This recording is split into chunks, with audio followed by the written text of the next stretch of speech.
This program features live coverage of an African safari and may include animal kills and carcasses. Viewer discretion is advised.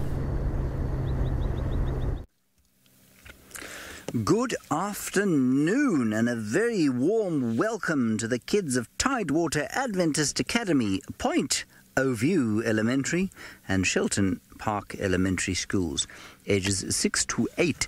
Wonderful to have you here with us on Safari. My name is James Hendry, and it is my great privilege to tell you that we are here to answer any questions that you might have. So all you need to do is send them through to your teacher.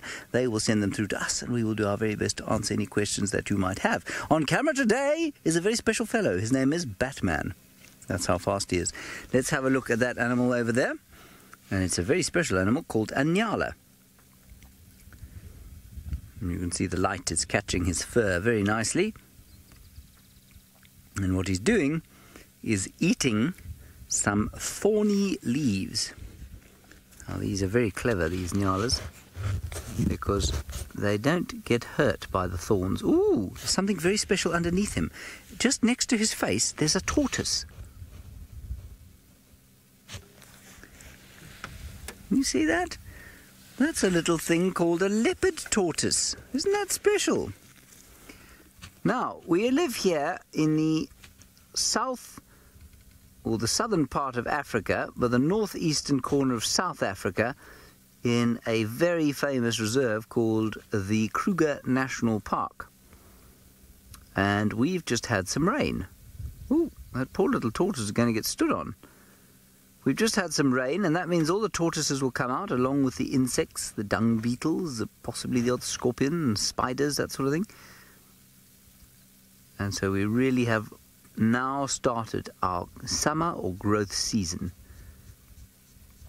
I don't know if you can see nicely, but the tortoise is just sticking his head out.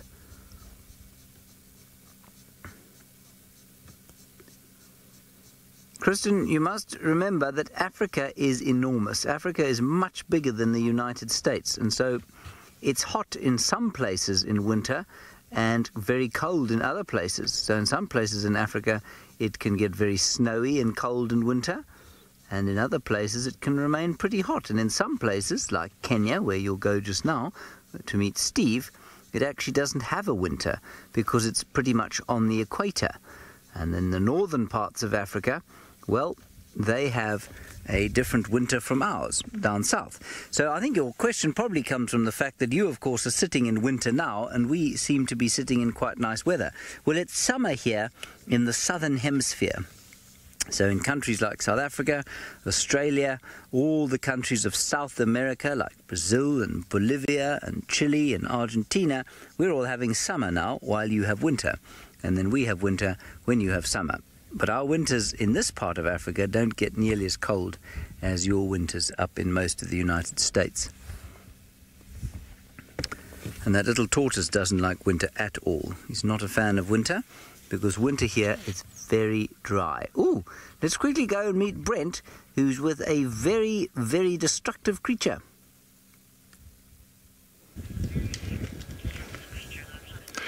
Well, I don't think they're destructive. I think they're beautiful. And we're with a wonderful herd of elephants, and this female elephant has just pushed down a tree. And it's... There we go. You can see what she's after. She's pushed down the tree to get to the roots. The roots are nice and yummy for her. It's like an elephant carrot. Sounds like eating a carrot, doesn't it? Crunch, crunch, crunch. Well, it's very exciting to have all you guys on Drive with me. My name is Brent. I've got my friend Sebastian on camera, and I can't wait to hear all your questions about all the magnificent animals we have here in Africa. So I was going to look for lions, but on my way to look for lions, we spotted this wonderful big herd of elephants. So we decided it was too good an opportunity to pass up. And, oh, look at that, they're all trying to get the same piece of carrot.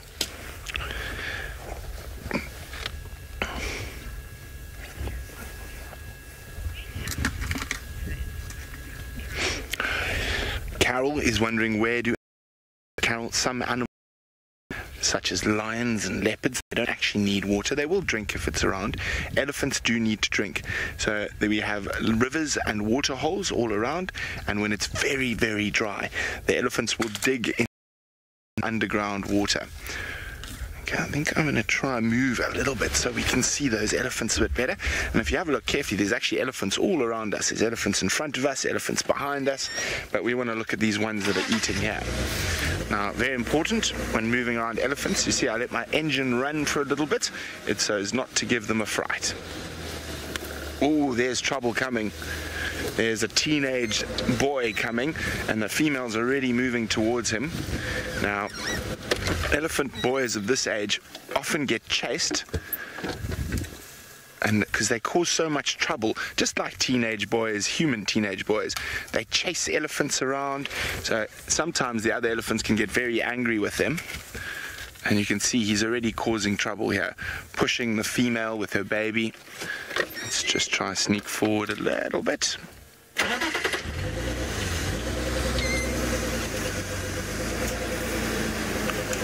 Kendall is wondering how fast the elephants, faster than Usain Bolt. They can run very, very fast, much faster than a human being, even though they're so big. So Usain Bolt runs at about 40 kilometers an hour at top speed. An elephant will go closer to 55 kilometers an hour at top speed. There we go. The young boy just wanted some of that nice juicy root that the female had dug up.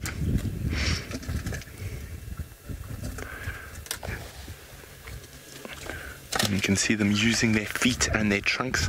There's over 100,000 muscles in an elephant's trunk. Now, a lot of people are quite scared of elephants, but if you drive carefully and if you understand their behavior, you can get very close to elephants with no danger whatsoever. Even moms who have little babies like this one here. So I'm watching. Oh, there we go. That's what I said. Those teenage boys, they can be quite nasty.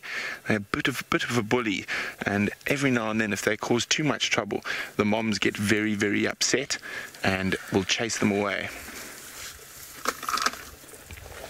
Delilah is wondering, why do elephants have such a long trunk? Well, it's a special adaptation to help them feeding. It's like an elephant's hand, and they're able to pick up tiny little things with their trunk. They've got a prehensile tip, which means basically, if we look carefully, it's got two sides, so it's able to pick up stuff as we would with our hand. So their trunk is a special evolutionary adaptation for feeding. Now, for those of you who might not know what evolution is basically the progression of animals, how they develop specialities to be able to take over a certain area of the ecosystem. So, for example, an elephant's trunk enables it to pick up small things. Their massive size enables them to push over trees. Because can you imagine, even though a big elephant can weigh over 5 tons, an elephant's ancestor was about the size of a domestic pig, one of the elephant's ancestors. So they evolved from a very small animal into a very big animal because it suited them to be able to occupy a specific area of the ecosystem.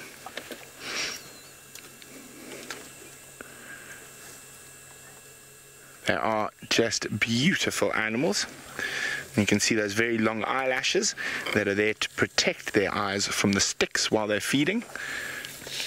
But now we're going to go from one of the biggest animals out here in the African bush to a small little one that's just been born in the last couple of days. Look at those sweet baby little things. Those are called impalas. They are our most common antelope, and you can see they're very tiny. They were born probably in the last few days, as Brent said.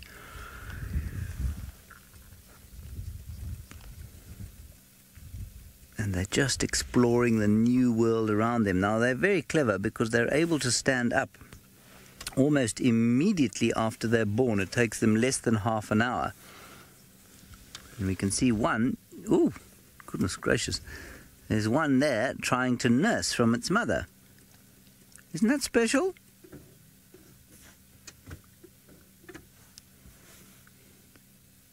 That's wonderful to see. We don't often get to see something that special because they don't drink milk for long, you know. So unlike human beings, which of course drink milk for, well, probably about 2 or 3 years, they'll be finished drinking milk when they are 3 months old, I think is when they wean. Maybe a little bit longer, 3 or 4 months maybe. And interestingly, they can walk almost immediately. Kanan, you cannot pet these animals. No, these animals are completely wild. These little impala would run away from us if we tried to pet them. And of course the big lions and elephants and those sorts of animals would probably get very upset with us if we tried to pet them, and then it could be very dangerous. Look at these 2 little ones now in front of us, just having a little, what we call, grooming session.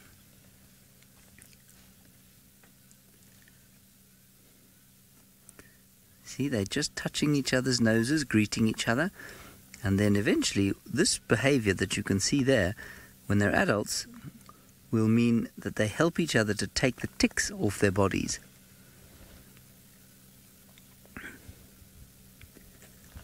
That's very sweet. You can see a little francolin in the background, that's the bird.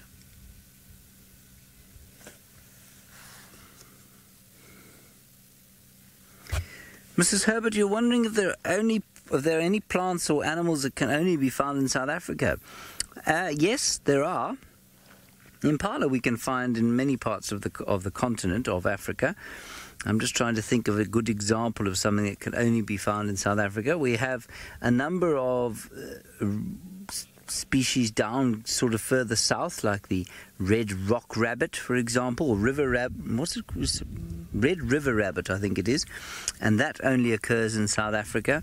And there are quite a few plants down in the Cape that only occur in South Africa, and in fact the Cape Floral Kingdom is one of the most diverse areas in the whole world.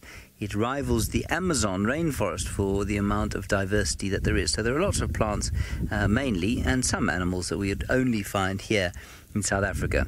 Not that many mammals, because a lot of the mammals that we find here would extend to other parts of South Africa or southern Africa. So they'd go to our neighbours like Namibia and Zimbabwe, Botswana, Mozambique, and a little bit further north like Zambia. But a lot of birds, or not that many, but some birds would only occur here in South Africa, and we call those endemics. A good example would be a little barbet, like the green barbet.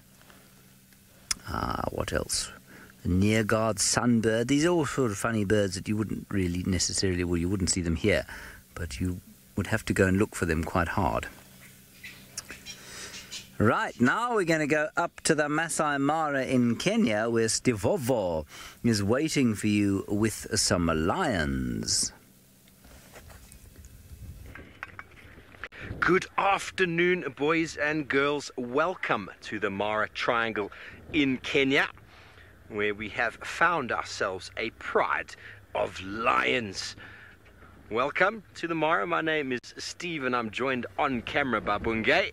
And you might notice there's a couple other vehicles around us because they're all also very excited to see these lions. So no further ado, let's go and have a look once again. There we go.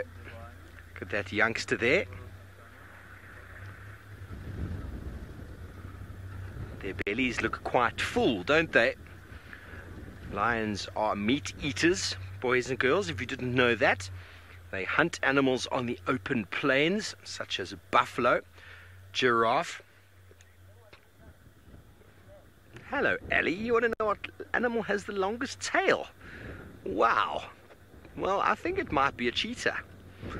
I really don't know. It might be a cheetah or a leopard. They've both got very long tails for their body. But I can't actually tell you for sure. That's a very good question. For the body size, it's potentially a cheetah or a leopard. They've got very long tails. The cheetah uses their tail to help them to maneuver when they're running very, very fast, almost as like sort of a steering device from behind. And, well, a leopard uses its tail for balance when it's in the tree, almost like an acrobat would use a very long pole. But here we are sitting with not a cheetah or a leopard, but with a pride of lions, and there is a young male. You can see he's got a little bit of hair on the back of his neck that's standing up. Can you see that? Well, it is the beginning of a mane, which will eventually, when he becomes a big male lion, will get much, much thicker and much sort of more pronounced around the neck. But for now, they are sitting out in the open, in the sunshine, on a beautiful day in the Mara, where it is 32 degrees Celsius, 86 degrees Fahrenheit, and I'm sure that both James and Brent have told you to please ask your teacher any questions you'd like to know and send them through to us. We'd love to hear from you. I think this is the River Pride, which is normally, when we count them, 11 lions with lots of youngsters. And you see the little youngster on the left. He's put his head down now, but he's been quite inquisitive, kind of looking at us. You see how well camouflaged he is, or she, in the long grass. There we go. What's it looking at? It's having a look at all the cars, trying to figure out what all these people doing looking at us. The sort of inquisitiveness of young lions. Hello, Delilah. You want to know about how, or if all lions are the same size? Well, in South Africa, lions get up to, and in Kenya, they're quite similar. The females get up to about close to 300 pounds, whereas the males, well, that's a different story. They can get up to close to 500 pounds. So the males are much bigger. And when you go to certain areas in sort of the west side of South Africa, there's a big desert up there. And well, those lions are even bigger because they live in the desert. They need to be a little bit bigger because of the temperature. It gets very hot and very cold. But they're all related. And they're all very similar in what they do. But isn't that an enormous animal? I mean, that one we're looking at there is still a youngster. That one probably only weighs about 200 pounds maybe. Still got a lot of growing to do. Well, an animal that surely weighs more than 200 pounds down in Djuma, Brent, is looking at some marvelous elephant.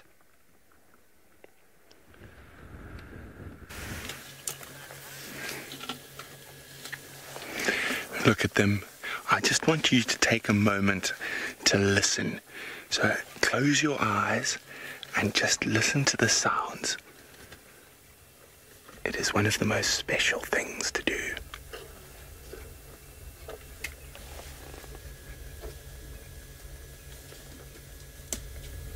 You can hear them chewing. And if we're lucky, we might hear them talk to each other just now. They talk in rumbles. Like that. That wasn't an elephant, that was me. And we're very lucky to be able to spend time with these animals. And so close, they're not more than 15 feet away. They're completely relaxed, even though we're so close, even the little baby. So there's the little baby. He's still learning how to use his trunk. Looks like a he. So it takes them a while to master the art of using their trunk. He's probably about a month, 2 months old, and he still hasn't got all the trickery of picking up things yet. Caden is wondering how big are elephants. Well, Caden, these elephants that we're looking at right now are females, young males, and babies. There's no big males here. But the big female we're looking at there, she probably weighs about 3,000 kilograms, 3,500 kilograms, and stands about 3 meters at the shoulder.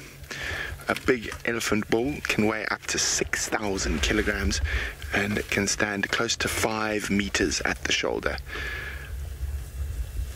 Now, 5 meters, I'm very bad at maths, so I'm trying to do the maths for you there now.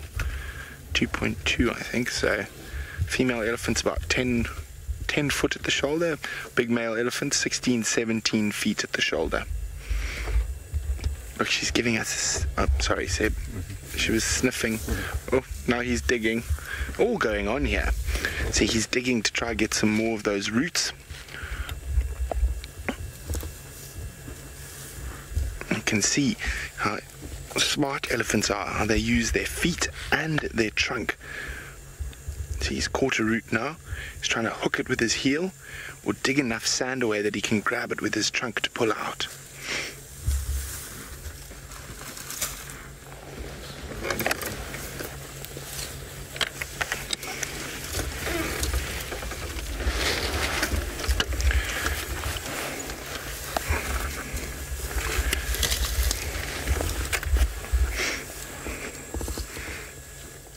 How cool is this guy sitting right next to a massive elephant while he's digging away?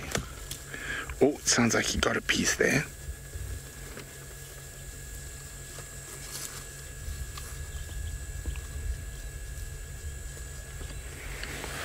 Let's see, there we go. He's managed to break himself off a tasty treat. Now, one of the reasons elephants like roots so much is that's where the tree transports its food from. So there's lots of nutrients and water and minerals that are being transported from the soil up into the rest of the tree. And of course, that's a good meal for an elephant. Oh, we're having such a good drive so far. We've seen elephants, inyala, impala, leopard, tortoise, lions, and now we've got another special treat for you, one of the hardest cats to find. But James has managed.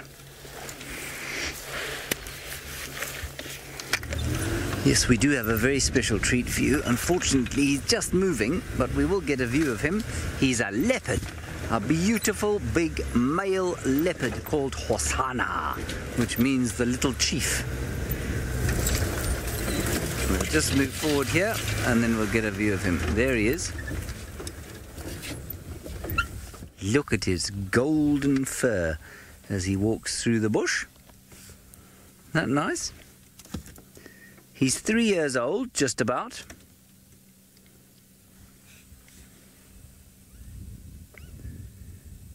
And he's probably looking for something to drink and maybe something to eat, and I hope he doesn't go too close to those baby impalas. But you know, you don't have to worry too much because those baby impalas are very fast, even though they've just been born. All right, let's move and see if we can catch up with him. You might also just go and find some shade to lie in.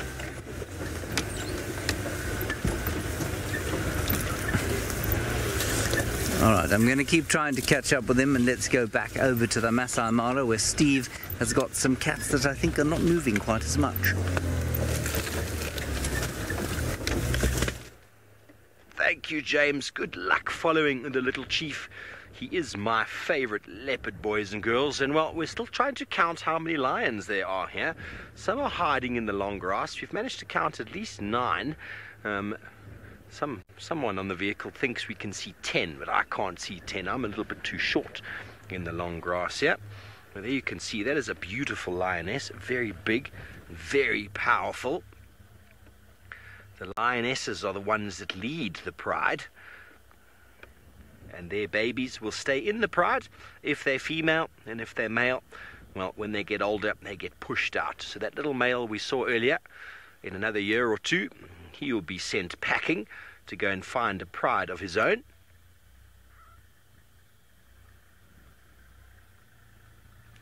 Hello, CJ. You want to know why lions have a mane? Well, there's 2 major purposes, really. The first one is if they do fight. The mane protects the neck. You can see the female there. She doesn't have a mane.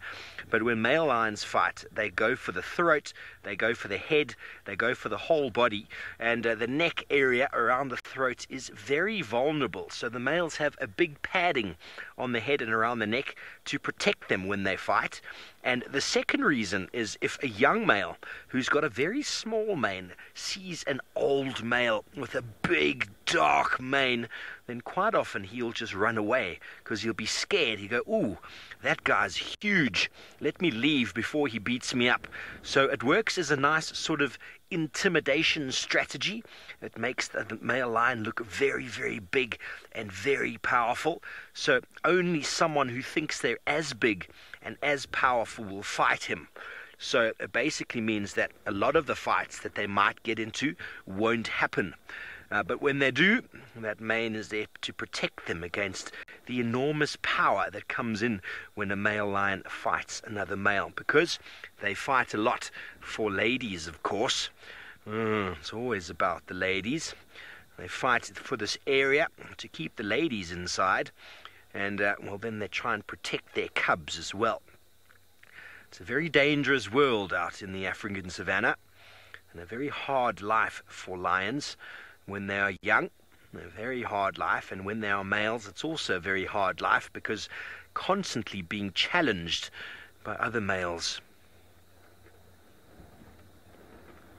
Hello, Jacoby. You want to know what baby lions eat? Well, first of all, they drink mum's milk like all mammals do. And after 2, 3, 4 months, they start feeding on meat. Often at about 3, 4 months, the lionesses will actually bring the cubs to a carcass, to an animal that they've caught, and they'll be able to feed on that. But they're still very dependent on mum's milk during that period. But from 6 months, they're only eating meat. And then they have to follow the pride around if they want to eat. And it's a very tricky time between being born and 6 months. The first year, really, of a lion's life is the hardest. And most of them don't make it because it's a very tough world. But those that do, well, they've earned their stripes. And then they become part of the pride. And then generally they do quite well once they've reached a year of age. They've managed to get past all of those dangers that are all over the place for young lions, and that is from everything from hyena, from other lions, from big male lions, from snakes, even from birds in the sky. But after a year, well, they generally do okay from then. But this is a beautiful mum. She's very camouflaged in the grass, don't you think? If Bongay goes out like that, you'll see how she just blends in. Hello, Aria. You want to know what kind of meat they eat? Well, they eat absolutely any meat they can get across, or come across. Any antelope, buffalo, giraffe, anything really. Out here, we've got lots of buffalo. There's lots of zebra, lots of wildebeest. And whatever the lions can catch, they will eat. Sometimes they'll even chase down and chase hyena off of something. There you can see they caught something in the background. It is a buffalo, and unfortunately, it is dead. Very, very long time ago. And, well, they do like eating buffalo. Buffalo is one of the reasons why you find a pride of lions together, is because they need the strength to be able to pull down big animals. And buffalo, well, they are some of the biggest animals you get out here. And it is the grasses grow because of the rain. The buffalo and the zebra and the wildebeest eat the grasses. And, well, the lion, the hyena, the leopard and the cheetah, they eat the animals. And, well, the bones and the blood and all of the things go back into the soil. And eventually the lions will also die and go back into the soil and to be eaten again through the grass. So it's all a very important cycle. But while we stay here with these lions, let's quickly go down to James and the little chief.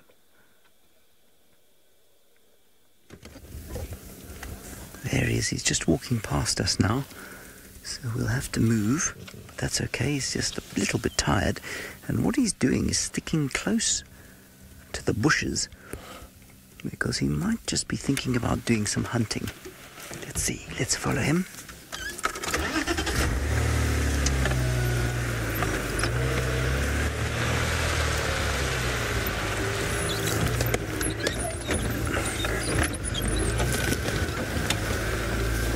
Turn around quickly. There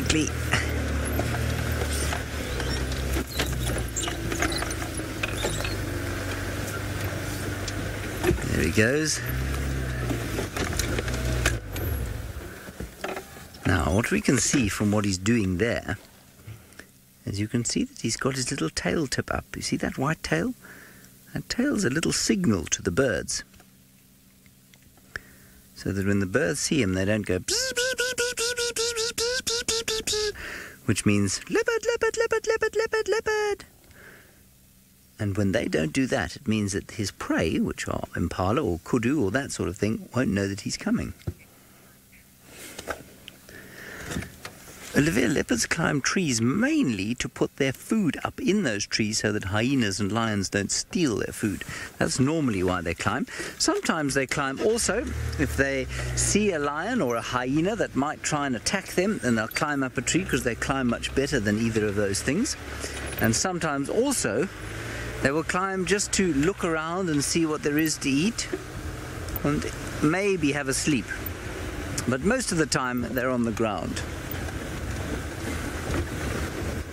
Now, where's our leopard gone? Ah, there he is. I think he's looking for a drink. Briggs, we might see this leopard climbing. I'm not really sure. It depends if he's got something to eat, which I don't think he does. So it's unlikely we'll see him climbing in the next few minutes.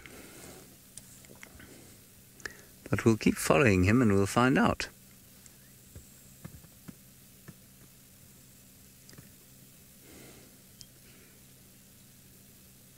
You can hear everything is very quiet around here. Just a few birds calling, and then still, because it's still quite hot, probably about 85 degrees or so.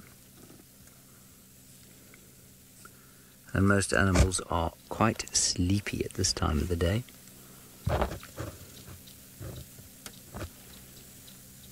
Now you might just be able to hear a few birds going tick, tick, tick, tick, tick, tick, tick, tick. And because they're doing that, he's lifting his tail up, he's flicking it up.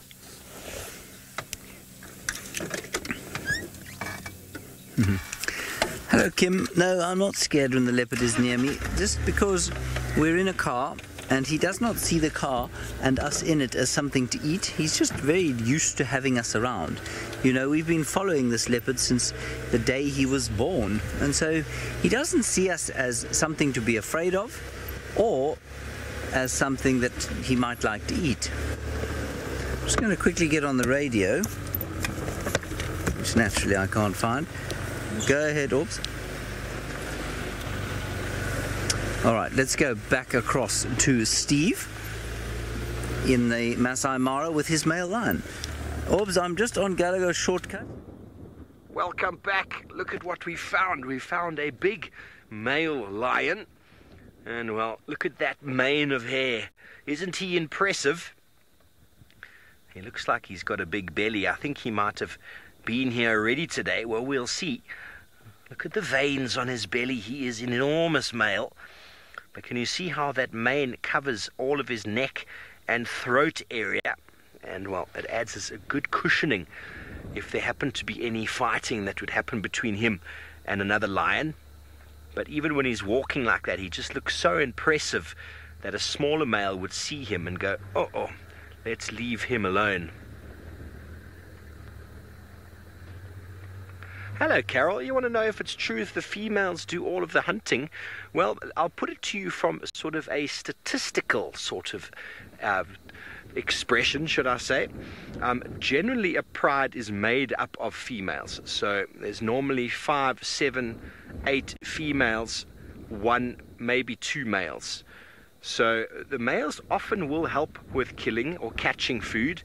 They're actually very important when it comes to bringing down and catching big animals like buffalo and giraffe. But whenever people are watching and documenting these things, it always seems to be the ladies doing the work. But that is because there's normally more ladies than there are men. And so from that sort of perspective, it's quite often the females that seem to be doing all the work. But yes, a lot of the time the ladies will hunt and the male will come a little bit later and chase them off. That's a very common thing to see in lions, but quite often they'll actually be hunting with them.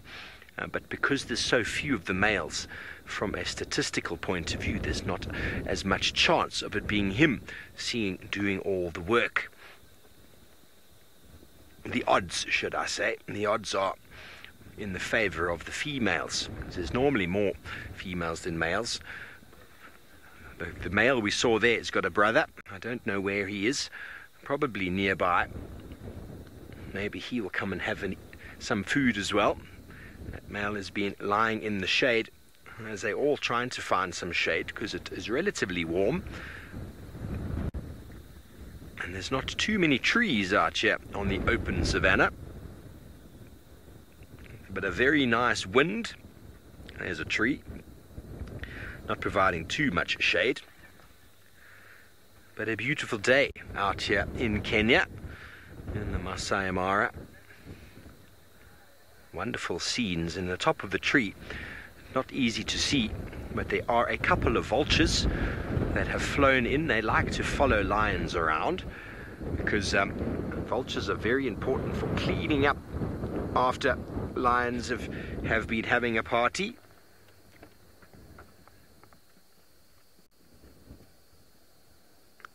Kai, you want to know if all lions eat the same thing? Well, lions will eat whatever they can catch, and most definitely if all the lions catch a buffalo, they'll all eat buffalo. If they all catch a giraffe, they'll all eat the giraffe. So they'll eat whatever meat they can get, really. They're not too fussy, even if they steal it from other animals that maybe killed it a few days before, when the meat can be smelling really quite badly. They will still actually eat it. It's quite gross, to be honest, what lions are capable of doing. Hyena as well. They will also eat meat that can be a few days old. Complete meat diet, lion and hyena. Not too much else for them. And they are the primary predators on the open plains. And the sick and the old and the weak from the animal populations. It's a very natural way, natural selection of animals out of the population, and that is what lions and hyena do the best. But for now, the animals are taking a bit of a breather, typical of what lions do. Most of the day they are pretty much just hanging around. There's not much else to do.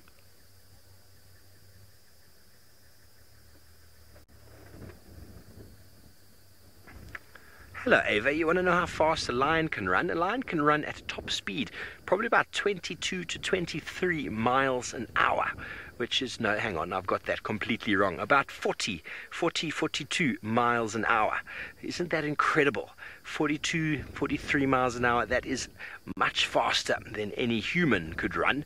We could run half of that. The fastest human in the world could only run less than half of what a lion can run. But they're not designed for speed, actually. They do run very fast over a short distance. But once they run maybe 30, 40 yards, 50 yards, they get quite tired. And then they will lie down. They ideally want to get as close to animals as they can before they sprint. And working in a pride, they often will use each other to catch. The assistance that lions give to each other in the open plains is very, very important. It means they don't have to be that fast, but they are very, very quick over a short distance. But most animals, if they can get away from the initial run that the lions have done, they will often get away and escape, because most animals over a long distance are much faster than lions, but over that short sprinting distance they are very, very quick. And, well, look at them, very camouflaged in the grass, enjoying a little bit of a lie down, a siesta in the afternoon.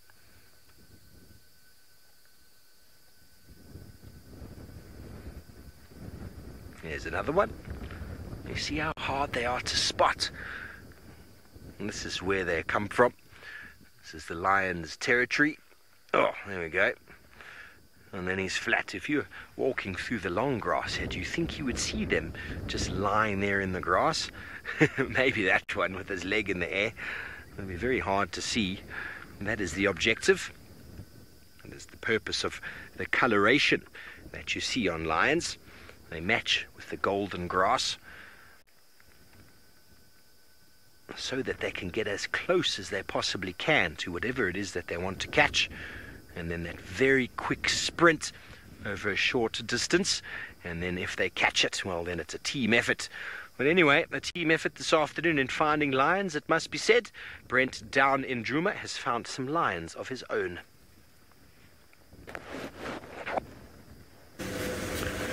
Well, we found one single young male lion. There he is. Hello, mister. Now, lions, when it's hot, are incredibly lazy creatures. and they tend to do a lot of sleeping, which is what I think he's going to do now. He's found some nice shade.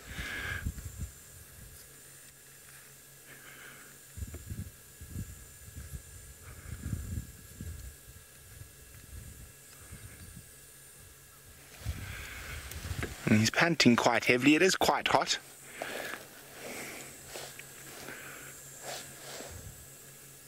But at least he's not completely asleep.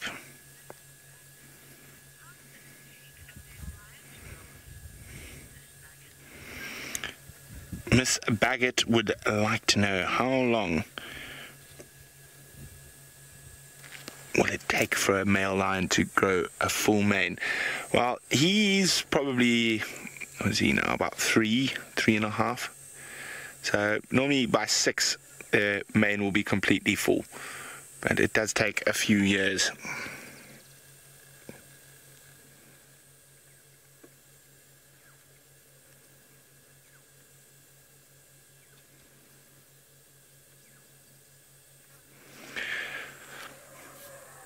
Oh, you can hear elephants trumpeting in the background. And he won't be happy to see elephants. Elephants will chase a lion, even though this lion doesn't pose too much threat to them. He might try for a little baby, but generally elephants will win the battle between lions and elephants.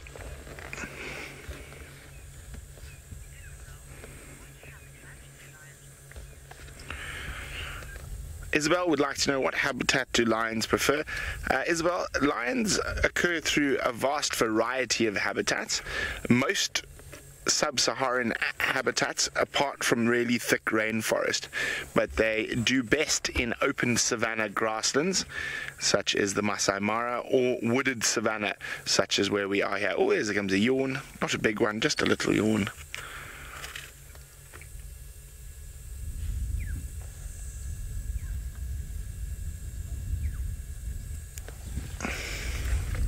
Tired boy. Now, he's at the age where he will disperse from pride if... Oh, there's a yawn. Big teeth. If he is forced to. Now, I'm not sure whether he has completely been abandoned by the pride he's been with. He has been abandoned by his natal pride, which is the pride he comes from, because there are new males there. So young male lions have a very tough life between sort of 3 and 6 years old, when they can possibly become dominant, but they normally live in coalitions. Now, a coalition is a group of male lions, so if you're all by yourself, it can be very, very tough to get to the top.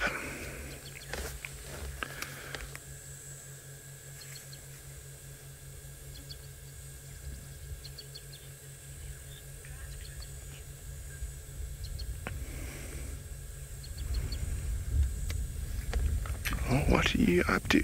Oh, I didn't even see that there. It looks like he's actually got some meat with him.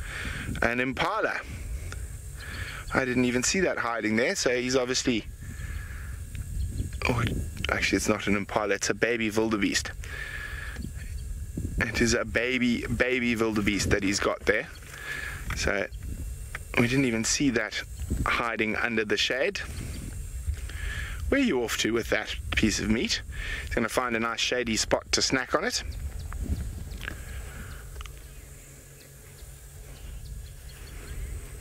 Okay, we are going to move around to see if we can get a better view of this young male lion. While we do that, let's send you all the way back to the Masai Mara and Steve, who's also with lions. Sprint, well, we are still with our lions, and, well, he's looking very regal, sitting on top of the termite mound. He was looking over at Dad. Dad went running over there. I don't know what he was doing. He went to go chase something, a vulture, out of the long grass, and then he plopped down in the long grass, very full and satisfied with himself. The vultures will always follow lions around to try and pick up any scraps, and often you'll see lions trying to chase them as well. I've never seen a lion catch a vulture before, but they do try very often to try to catch them. I don't know what they'll do if they caught them. They're very smelly.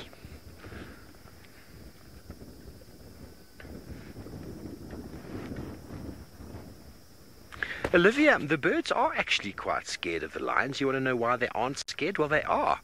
They won't land on the ground too close to lions because the lions are very quick and the lions will catch them. So they generally come at the end when the lions move away from whatever they might have caught. The lions will come back later. There we go. On the right is a marabou stalk and there's 2 vultures. So they'll often come and feed on whatever's remaining left after once the lions move off. But when the lions are still there, there's a good chance that the lions will catch them. So it's a good thing to remember. If you see vultures in the tree, there's a good chance that the predators are still on the ground. If the vultures are all on the ground, well then most likely the predators have moved away, moved out of the scene, and then you can go and have a look. The vultures feeling a little bit safer once the lions are gone. Okay, talking about vultures, Mungai's got a few more on this side. We'll be able to see them in the tree. There they're sitting, waiting their turn. Well, thank you, boys and girls, for joining us once again this afternoon. And for those of you who it was your first time, I hope you learned lots and lots, and we'd love to see you again. Keep learning, keep asking lots of questions, and you have a beautiful day further. We'll see you next time. Goodbye.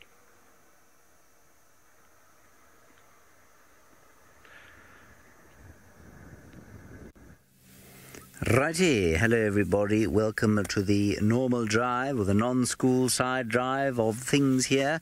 Hosana remains stalking some impala. He gave them a bit of a chase actually, but they saw him and ran off. He showed the typical impatience of his youth, possible overconfidence from his recent successes, and he chased a bachelor herd. If he had headed just slightly further towards the east and south, towards the pan, he'd have found a whole heap of baby impalas. Instead, he didn't. He's headed off towards the north, where there are a whole lot of adult males and bachelor males who have made it through a year of being hunted by the predators of the Great Sabi Sand Game Reserve here on the western fringes of the Great Kruger National Park.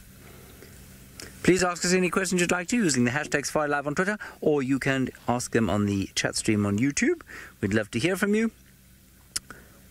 And let me just tell you who I am. Are you ready, Craig? Here we go. I'm James.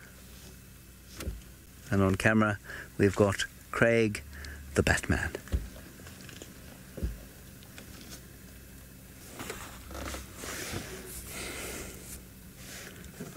And there we have Hosana, who should probably have his own little strap across the bottom of the screen, because of course he is the star. We see him so frequently, and that is not to say that we don't want to see him so frequently. It's wonderful to spend this amount of time with him. He's looking a little bit shamed myself.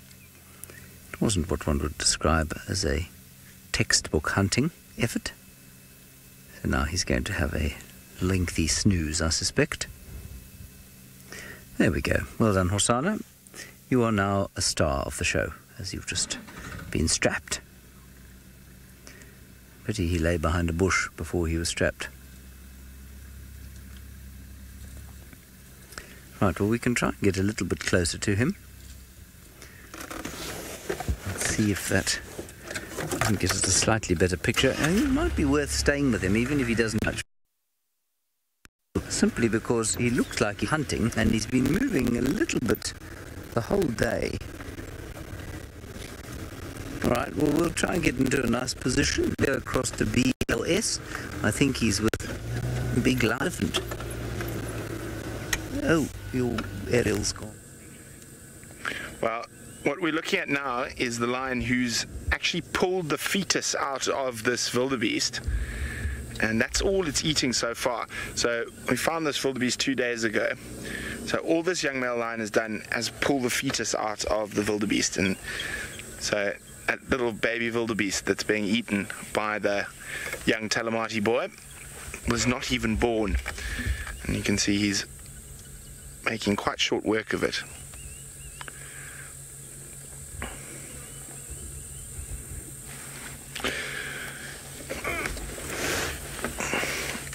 So whatever happened to this wildebeest happened on that dark and stormy night. And We're not 100% sure how she died. Could have been difficulty during birth, could have been poor condition, end of the rains, cold snap. Could be a lot of different things that happened. But the predators are most definitely. What are you seeing over there? Taking advantage. I'm trying to see. I wasn't out this morning. Was it just the Talamati male around here? If you guys saw him on morning drive, or were the Mangens around as well? Let me know. Okay, yeah, just the Talamati male was here. Okay. Oh, he's got a massive feast all to himself, which could get quite interesting if our beloved Juma clan decide to. Oh, he's going to be a big boy. If our beloved Juma clan decide to come pay him a visit, all by himself. Oh dear. He's heading towards the carcass now. Oh, Sebastian, should we move? Are we in line of fire? We've been discussing this. If he opens the stomach, it's going to explode. I'm not getting covered in wildebeest goo, I'm afraid. No, thank you. We'll park side on. I'm not getting covered in wildebeest goo. We will park side on. There. How's that, Seb? Yeah, yes, so if it explodes away from us. It looks like he's actually just gone for the placenta there. That's what he's eating at the moment. Now, a few years ago, there was a video from just to the north of us when Imvula found a dead zebra. And we're sort of half hoping that happens here today. Uh-oh. Is it going to happen, Sebastian? I think so. Oh dear. Dun dun dun. I think he might not get there just yet. It looks like he's eating around the stomach at the moment. But it is a definite possibility. It's had a good hot day. Mariko's asking whether it would really blow up. Mariko, yes, hence the reason I moved the car. And it can spray sometimes a couple of meters, and I think we would have been in the line of fire where we were. Uh-oh. And it's quite funny because the cats seem to get quite a big fright when it does happen.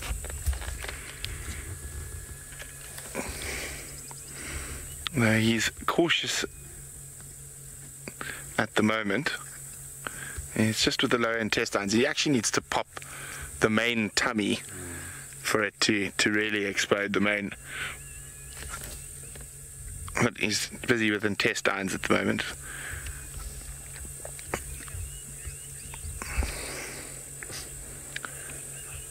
Well, as I say, it's near impossible to predict when it's going to happen. The only thing we can do is just make sure we're not in the line of fire. And there's quite a lot of intestine to work through.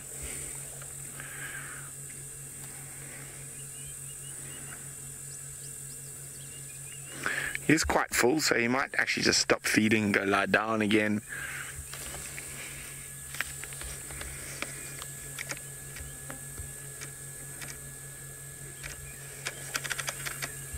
Yeah, he's not that hungry.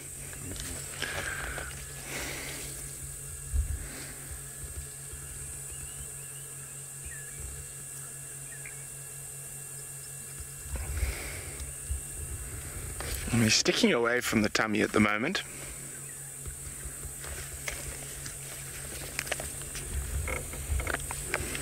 So the other option is if he punctures a slight...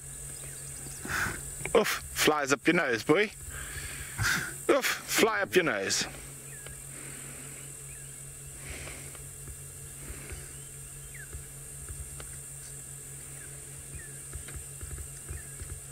Now I can tell you that this does not smell well.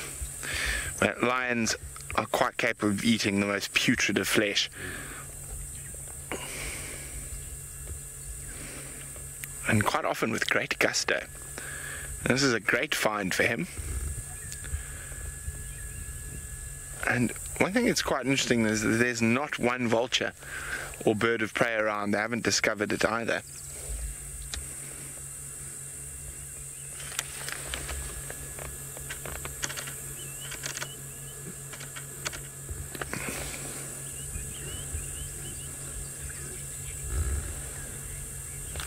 Leslie's wondering why anything hasn't eaten this carcass yet till today. They just haven't found it, Leslie.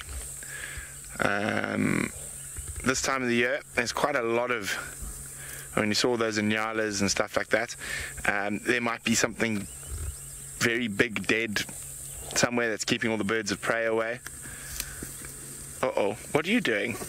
Oh, yeah. Hey, what do you think this is here, chap? Putting us directly in the line of fire. Okay, we're going to move out of the line of fire. I'm not getting smelly wildebeest guts all over me if it does happen. As I say, there's a slim chance you'll get that sort of big explosion like happened with Mvula and the zebra, but there's always a chance. Let's try position ourselves in a way that we can still see what's going on, but we don't get. Now, see, he's also standing in a much better. Maybe let's go to the other side, Haseb. Yeah, let's go across to the other side of him.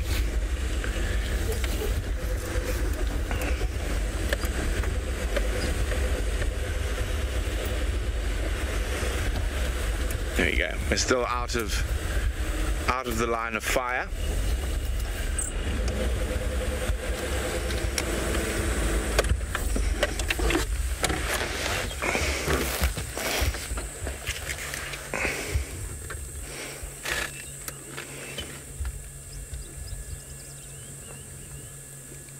You can see there's large flies buzzing all about there as well. Quite sure there's a couple of 100,000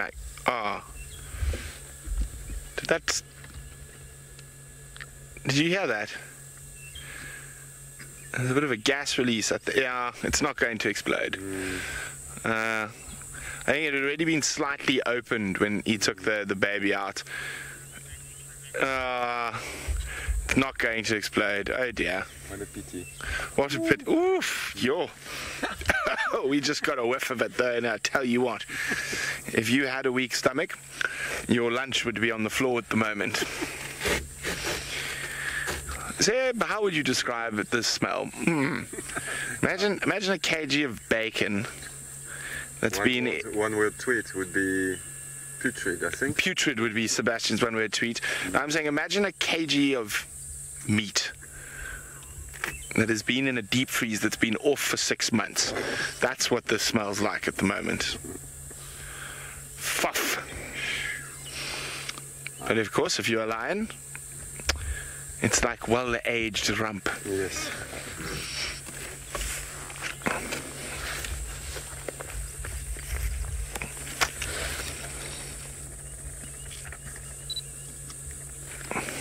This.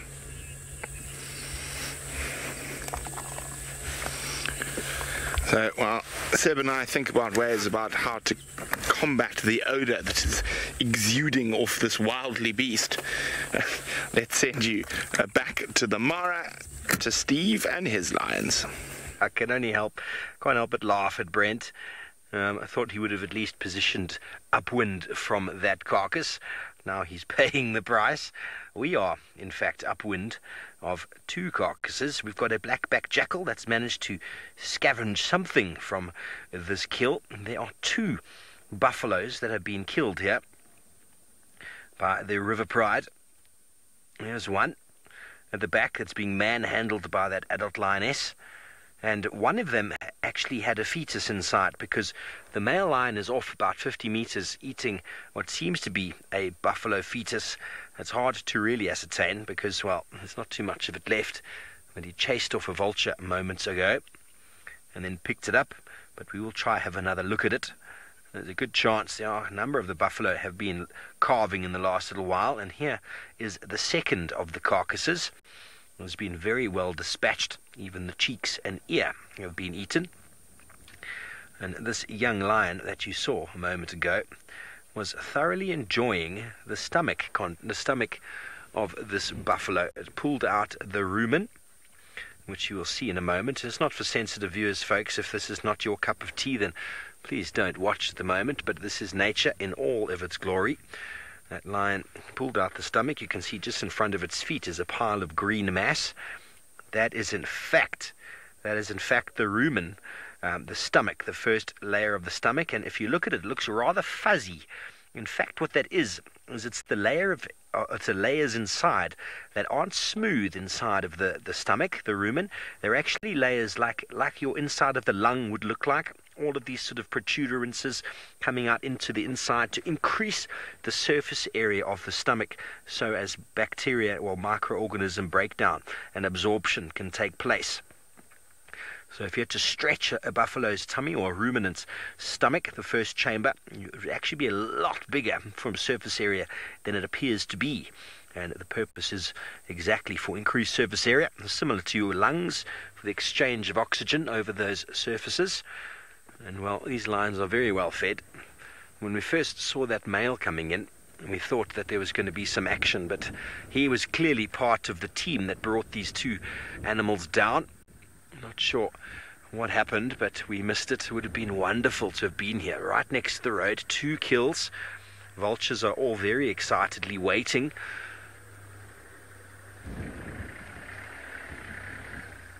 And well, let's go back to that kill at the back. There seems to be a little bit more action on that one, Bongay. There's these 2 youngsters here. A little lost interest. CNAC, all predators are opportunistic. I don't know which one would be more. Lion are very opportunistic, and they're quite big, so they generally, if they move into a sighting, they can generally outcompete whatever it is that might have killed something. Leopards are extremely opportunistic. We've seen Hosana, we've seen Tingana moving in and stealing the kills from each other. Oh, well, Tingana stealing them from everybody, and Hosana stealing them from Tandi and from whoever else. But lions, hyena, leopard are all opportunistic. They'll all go in and steal food where they can.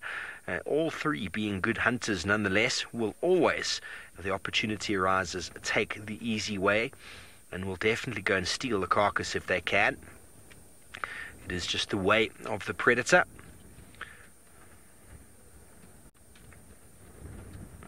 You can probably hear the wind. It is very windy today.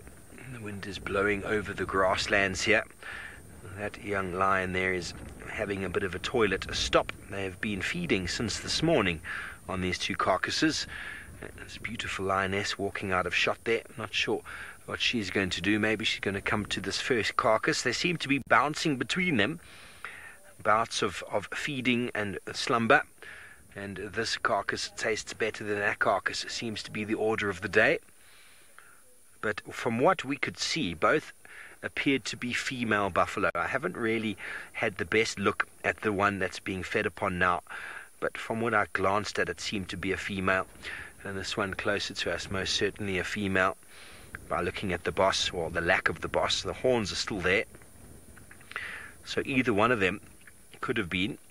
You can see that, well, you can't really see it, but the horn comes to the head, but then there's no boss on the top there. It's a much smoother, sometimes furry. Potentially could have been an old female. It's really hard to tell, or in poor condition. We did see a few poor conditioned buffalo yesterday, but enormous herds were moving through this area the last few days, and well, 2 of their ranks have fallen to the pride in one day, which is quite a feat for this pride of what is normally 12. We've only counted so far 10, but they're all slumbering around, hidden. I'm sure at some stage we'll be able to count all of them. But definitely the buffalo at the back seems to be the more interesting one at the moment. Lions are such funny creatures, you know, like dogs as well. They'll always, no, I want that one. And they'll come across, and then they'll go back again. No, I want that one. No, I want that one. They can't make up their mind. But spoilt for choice this afternoon with 2 big buffalo carcasses. There'll be no real big fighting or competition between the pride. There's plenty to go around. Even the big male is going to have enough to feed on. I don't think we're going to see too much in the way of action fighting over this. So I'm glad we've finally been able to show them to you, and we might venture off shortly to see what else we might be able to find on this wonderful afternoon in the Mara. Bungay is really hoping I'm going to be able to show him a leopard. He's quite disappointed he wasn't with me yesterday to see the cheetah. Rosalind, that's a very good question, how many lions it takes to kill a fully grown buffalo. The more the better. You know, I mean, the other day we found the Awino pride, which is a pride of 5. They had a buffalo. So we don't know how that went down, but any less than 5 is really, really asking for trouble. Young buffalo are easy pickings for lion if they can separate them from the herd. But having a male with you makes it a lot easier. The Sausage Tree Pride, they're quite good at hunting buffalo. They've got 5 adult lioness, and whenever there's a male with them, they tend to take buffalo down. But anything less than that is really, really going to be hard ask. Unkuhuma Pride, we've got lots of individuals there. They smash buffalo. But then conditions also can play a part. The last 2 years in Djuma, the buffalo were in very poor condition. So they're not in prize fighting form. So when an individual is weak or in low condition, they're a lot easier to catch than when they're full fighting fit. And well, if there was a female here, maybe she was very, very pregnant, maybe she was even in the process of giving birth, probably would have been a lot easier to take her down if that was the case. But each situation is different, and sometimes the lions will catch a buffalo and the whole herd will turn around and chase them off. So it's not an easy animal to catch, not at all. But sometimes the confusion of the hunt can chase the herd off, and if it's low-ranking individuals that get caught, often the herd will just leave them alone. But if they are high-ranking individuals, the herd will often come back and displace the lions. I've seen that a few times. But to physically see the lions pull down the buffalo is something I've been really wanting to see. And, well, this was the opportunity that we have missed, haven't we? But fantastic nonetheless. There we go, tail in the grass. We're still trying to ID how many lions are here, because there are many of them are very, very flat and flat, with a good portion of both carcasses well fed upon. There is something. There's the jackal. He's even got something. Hello. He's going to feed on whatever it he's got, and then maybe go back to the den, or back if there is a den, and regurgitate some for pups if there are some pups. Jackals are... Yeah, you're actually right there. Louise has just commented that jackal are probably the most opportunistic predator. They're always around, and they, for their size, probably the bravest as well, because they're willing to go into lion sightings like this, where the lions could quite easily take them out. But they're very fast, very quick, able to get away from the lions. They always keep a bit of a wide berth, but they'll often be seen running in and picking off scraps and running out again. So from a bravery point of view, probably the most opportunistic. Lions being opportunistic, they've got size on their side, so they can just waltz into a scene and take what they want. A jackal has to be quite calculating and cunning to do so.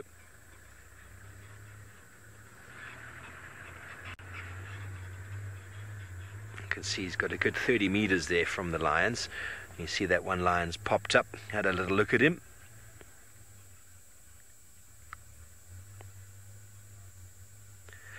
Lions will often stay with their kill, and sometimes they've moved into the shade because of the heat, and anything comes to their kill, they'll often go and chase it out. It all depends on how full, really. If they're extremely full, it might not be that vigorous, but there'll always be a bit of a show, bit of a run and a chasing off of the other predator or other animal that's trying to come in, depending what it is. Sometimes lions just have a real difficulty allowing hyena anywhere near, and they'll give them a very hard time. Sometimes they'll just allow certain vultures or even hyena to feed a little bit, but really it does depend on the day. It also depends on the species, and also I suppose how full they are. but most often than not they will defend their kill to the last. But with a full belly, the vigor behind that generally diminishes somewhat. But with 2 carcasses here, and they're spoilt for choice, the vultures start landing at this one here. We might see something happen, but the vultures would have to be very, very careful. Most of the vultures are quite big, quite laborious. To get into the sky, they need a little bit of a run-up. So they're very, very prone to being caught by a predator. Hooded vultures being one of the bravest of the vultures due to the fact that they can jump and get into the sky much easier than most of the other vultures, and so if a lion did come, they'd be able to get away. And the bigger lappet-faced and rupels that we have here, they really struggle. And as I said, the lion doesn't necessarily have to eat them, but if you're dead, you're dead. Doesn't matter, does it? Well, it seems to be a very interesting afternoon of meat, doesn't it? With Brent and his lions down in Djuma with that very interesting wildebeest carcass. Oh, no doubt there's going to be some interesting action that side. Now that they've opened it up, that smell will no doubt attract the hyena, which not only will be getting into Brent's nose, but any of the Djuma clan wondering about. But let's go down to Brent and see how himself and Seb are faring in the smell.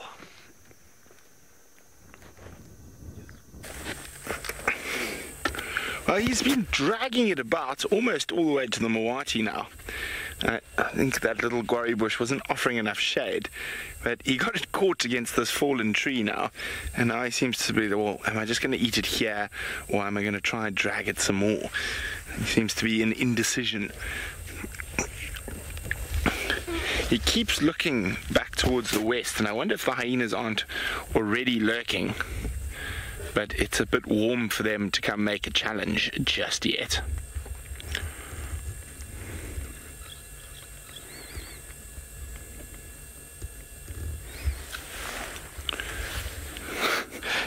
It looks like he's got himself in a bit of a conundrum. Are we going to try pull it again?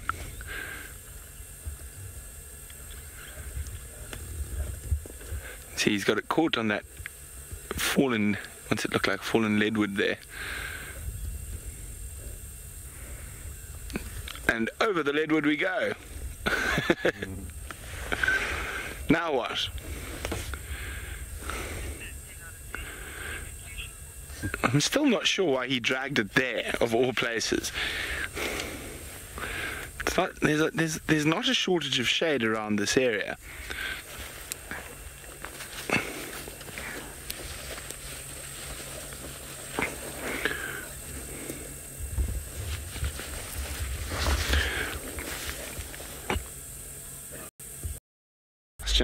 Oh no, he's going to drag it back this way. What are you doing, Kitty? You can't make up your mind. But you can see the huge strength.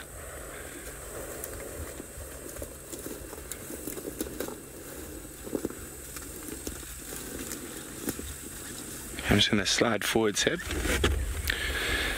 You can hear the sound. I think what he might be trying to do is find a spot where there's less chance of vultures discovering it, and where he has moved to now is definitely a spot where there is less chance of birds of prey spotting it. Not much less chance, but a little bit less chance.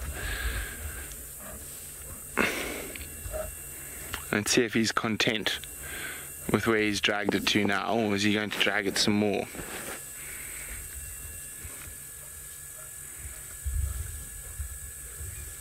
No, we're going to drag some more.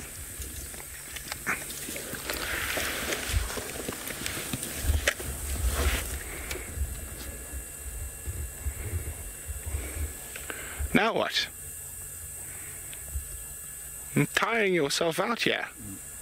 It almost looks like he's sitting on that log behind him. So if you see that, he's taking a rest. He's got his bum on it.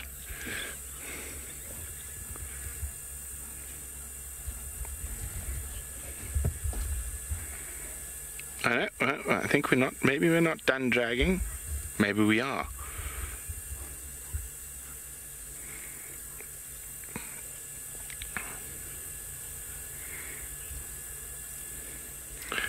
Marcy says this lion is hilarious. Well, it does look like he's done for now. And he is eating a bit more of those intestines.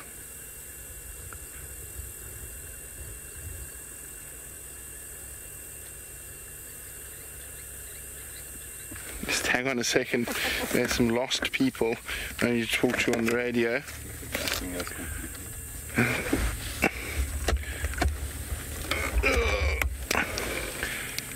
Tom.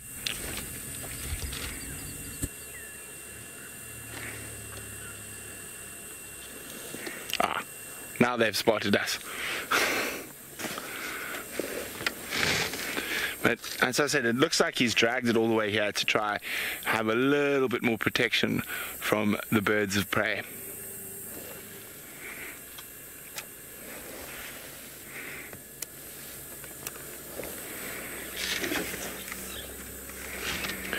Lee says, a typical youngster playing with his food. Well, not too much, Lee. As I said, I'm pretty sure he's done this to try protect this prize from any potential avian scavengers. But the interesting thing is that even though today's been nice and warm, and I actually haven't seen any vultures or whatnot up flying. As I said, there might be a big carcass somewhere in the Kruger, a big buffalo kill or something that's keeping their attention. But we're going to keep sitting here with our young Talamati boy. We might go for a little bumble to see what else is about, and then come back as it gets a bit later. And I think we might get some action with the hyenas a little later tonight. In the meantime, let's go back to Hosana.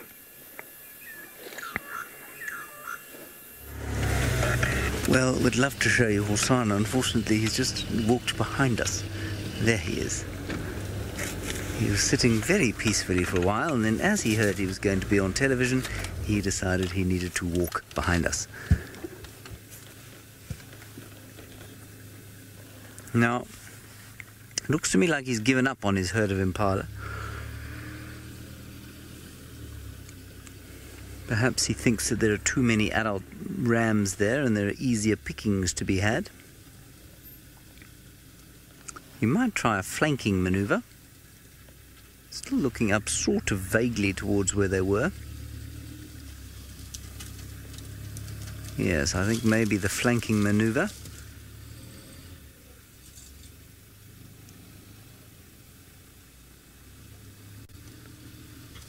Alrighty, let's try and move and see if we can get another shot of him. The impala just headed off kind of up into this area here.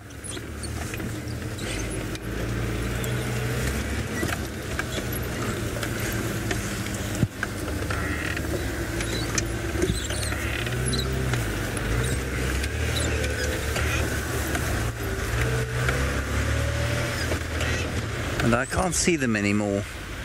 They had quite a good chance when they were in this thicket stuff, but they've headed up onto the clear ridge crests. Well, there he is. Now, there are some impala straight through there, actually.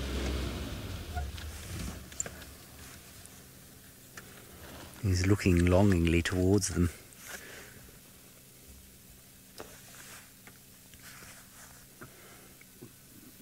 Does that look delicious, Hosana? Mmm.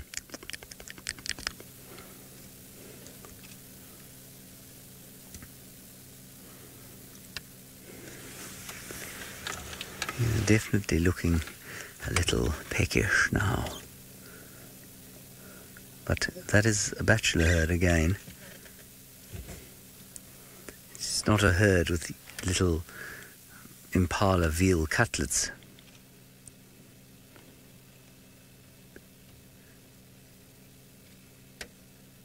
But he's on the hunt.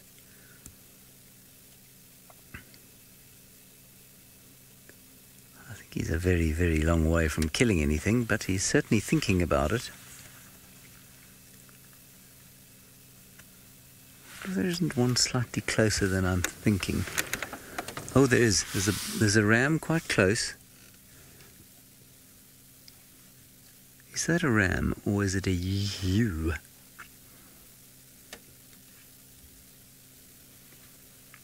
But it's quite close. I mean about, let's say, 100 meters, 300 feet. Okay, I'm going to move in the next 10 seconds. It is a ewe, and in fact there are a few of them. What I'm going to do is tuck in just behind where he is right now. But not right now. Okay, let's go right now. What I don't want is for the impala to look towards us. So I'm not going to get much closer than this.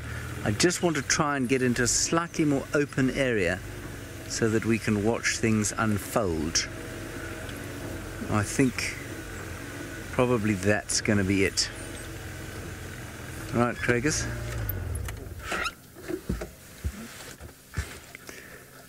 Now, watching a hunt here, of course... Okay, go for it, Louise. I think let's go unscheduled. Let's see what happens. Watching a thing here compared to the Mara is difficult because obviously there are thousands of trees everywhere.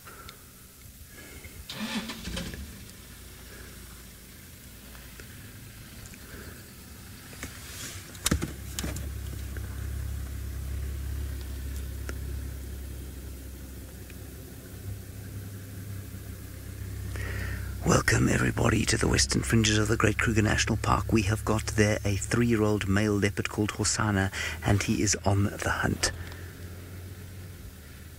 Unfortunately, it looks like he's been spotted. Just as you joined us. I'm not sure how on earth he was spotted. That is very, very irksome. I'm sorry about that. We especially disturbed your day because we thought he was going to hunt something. And he looked like he was going to hunt. And he was hunting. And then, well, something gave them a fright. But nobody alarm called. Not one of them alarm called. There was no snorting. No bird gave an alarm.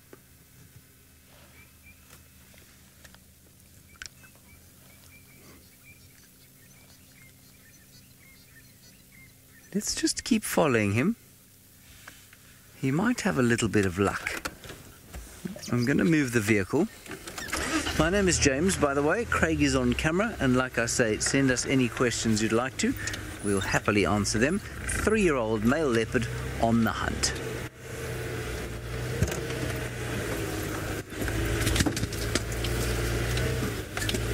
Now you saw how he was pretty close to those impala, probably about 80 meters away, which is about, what should we say, 250 feet. He'd need to be probably within about 50 feet in order to successfully kill one. Yes, Steve, thank you for that. Better luck next time, you say, for Hosanna. Absolutely. Like I said, I didn't hear them alarm call, so I'm not sure why they ran.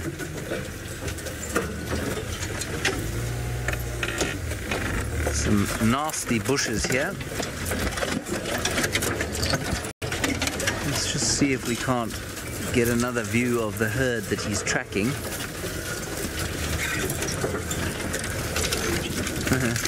Andrew, yes, very few of us are lucky enough to work in an environment like this. You say this would be your dream job. Well, I must confess, there are not many jobs I would rather be doing. Except perhaps acting opposite Scarlett Johansson or something like that. Other than that, this is perfect.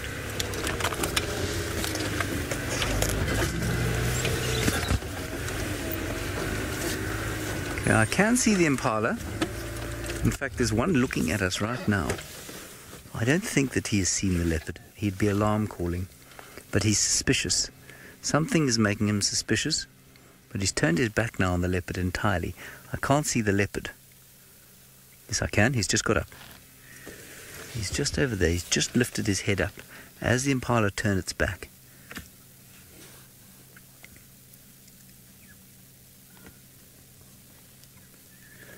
Yes, 2-1. I will try not to scratch the paint. It is very difficult though. We are, of course, in the woodlands of the Sabi Sand, which is, of course, in the Western Kruger National Park. And there's just a lot of wood around here. But we are heading up onto a ridge crest where it's a little more open. But that open vegetation is not ideal for Hosana. The impala are very gently kind of walking towards the ridge.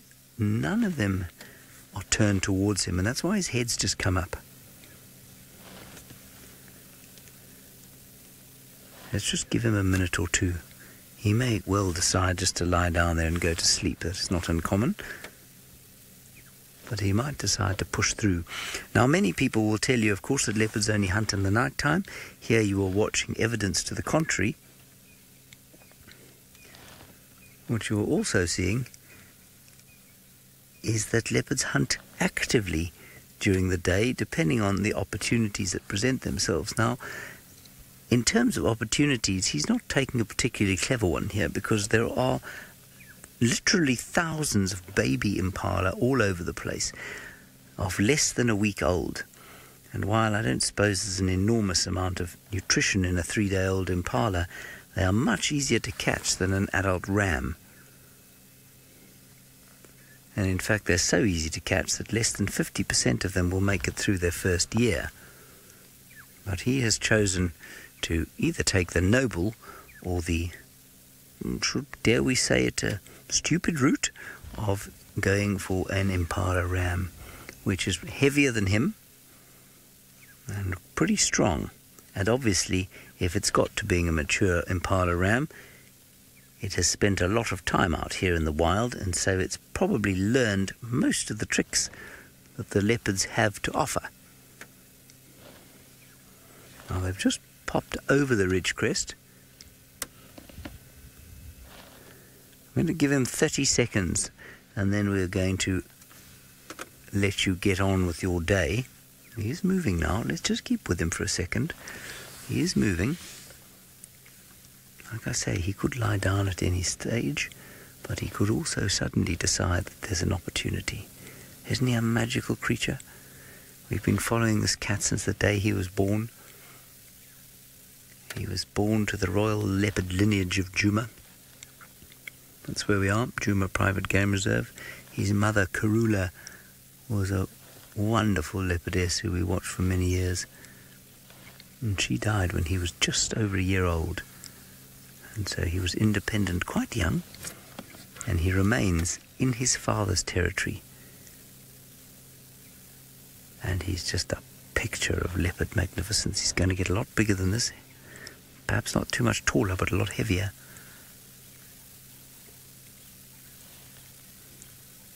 And he will most likely have to go off and set up a territory away from his father's.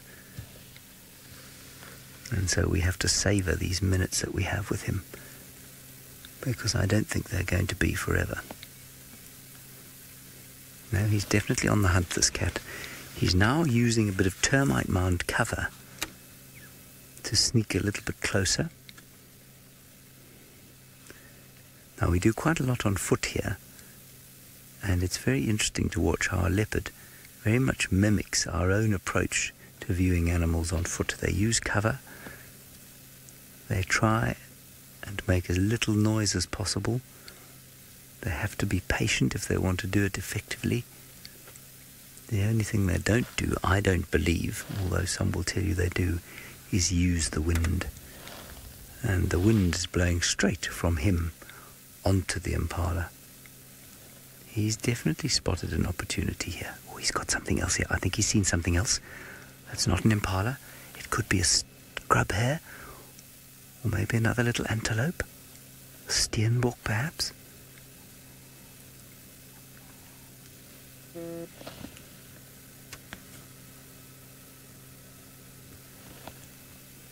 No, now he's calmed down.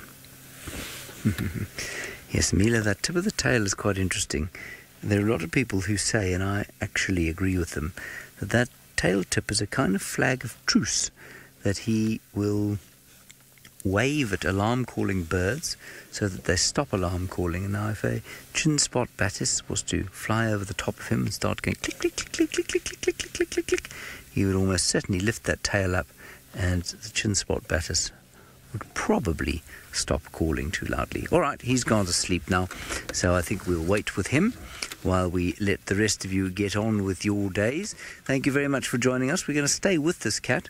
My friend Brent is sitting with the lion, and I think Steve up in the Masai Mara, yes, that's what I said, up in Kenya, is also with some lions at the moment.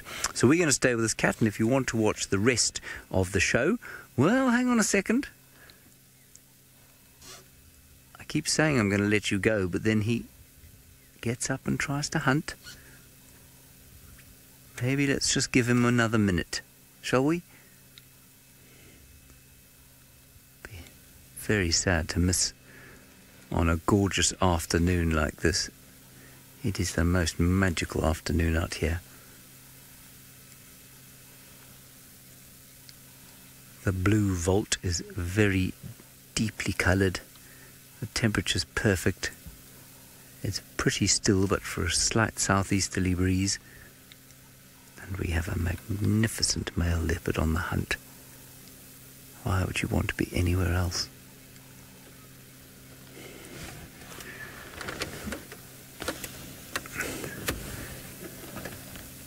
Alright, so we're going to move quickly, because otherwise we're going to lose him in the woodland.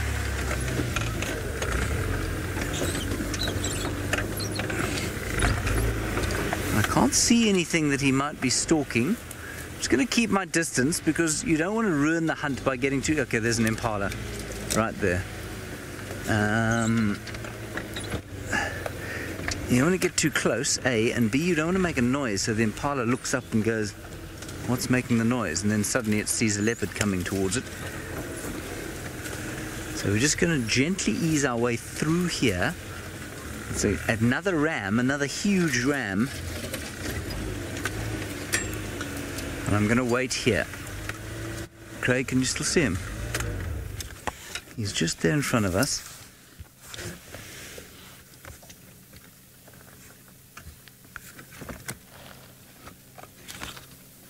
And the ram is now, I think, about 70 meters from him.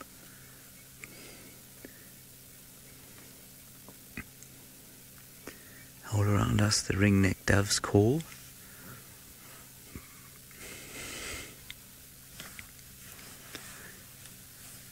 Now, Maggie, it is amazing to be watching this, but it's also amazing just to be here. I mean, what a privilege. What a lovely Friday afternoon. Okay, now the impala's turned its back on him, and that will normally mean that he'll take a few steps forward. There are two rams there that I can see. The rest of the herd seems to have disappeared off to the left of your picture. Now, there's quite a lot of open ground that he'd have to cover to get to them.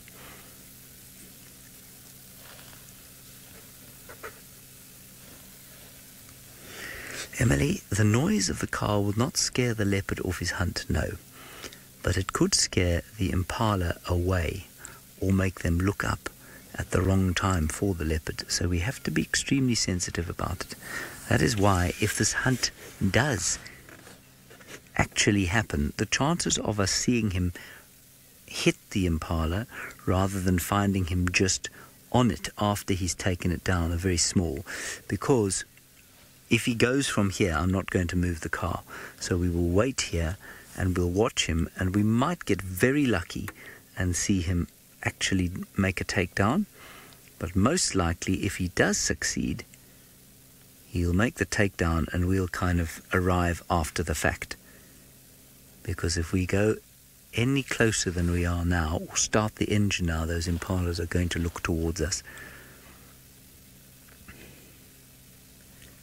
And in fact, I think that already happened earlier today, not with us. There was another car with a very loud starter-in motor. And while the guide was being very sensitive about how close he got, as soon as he started the engine, the impala did turn and look, and then they ran away. So we're just going to wait here. He's got two options.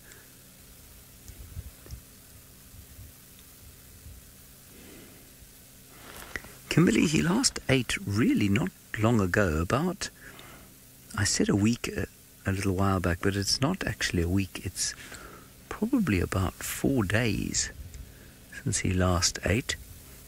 Maybe a bit longer. But he ate a lot. He ate an impala ewe and an impala lamb. I think he's got very confident over the last little while. Those impala have got no idea that he's there. But they're extremely wily, those things. Very, very competent at spotting and avoiding predators. Otherwise, as the most popular meat dish out here for lions, leopards, hyenas and wild dogs, they would never have survived to that age. Those impala are at least 3 years old. And you don't get that age as an impala unless you have learnt some bush smarts. Now this little cat has learnt some bush smarts. He actually killed his first impala when he was only about 1 year old. But it took him a long time to do it again. He survived on terrapins and lizards and that sort of thing for a long time. Well, Jasmine, you see, ninja mode isn't really possible out here. He is in ninja mode all the time, but until night falls, he must use cover. Here he goes. Now you see he's got, I think, too much open space. He's now, if that impala looks towards him now, it's going to spot him.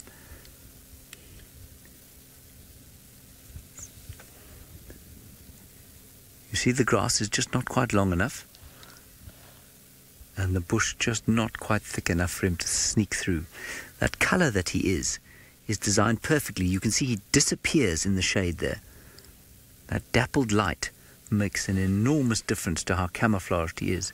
In the open and without any woodland, he stands out a little bit for any sort of wily prey.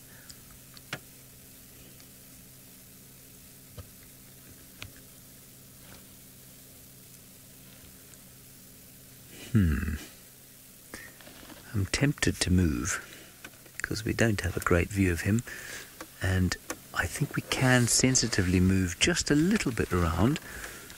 Let's try that. He's kind of given up for the moment.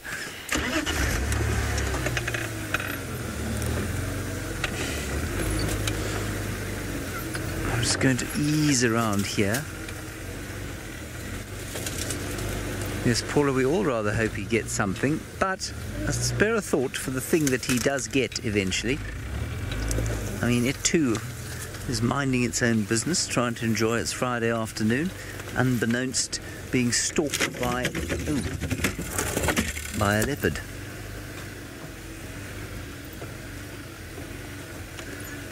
I'm just going to move around here.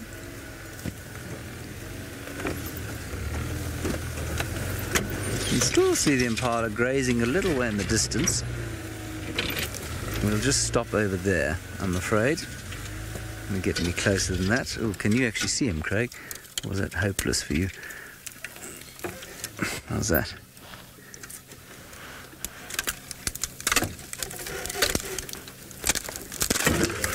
Oops. There we go. He's looked towards us. Don't worry, the impala has not. The impala is still grazing. I can still see it.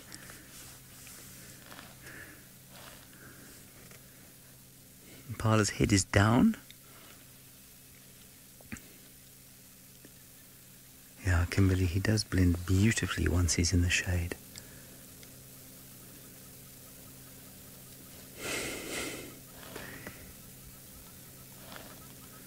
He's a magic looking cat, isn't he?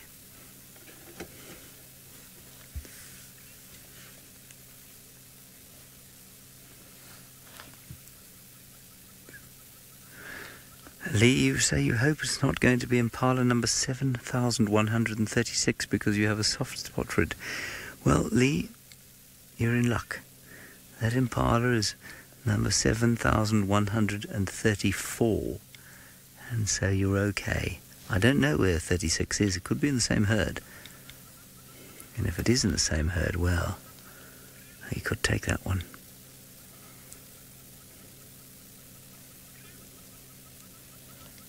Let's just walk behind a termite mound now, in fact, which could give him the perfect approach. If I was him, I'd run to that termite mound now. See what he does. He's just having a bit of a yawn. The trials of trying to be patient getting to him.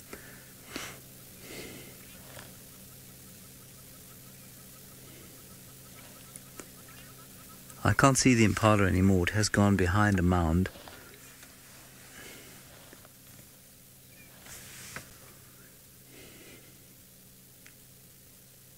And that's exactly where he's heading. You'll see if he can use the termite mound as a vantage again. Oh, I can see the impala's just walked round the left-hand side of the mound.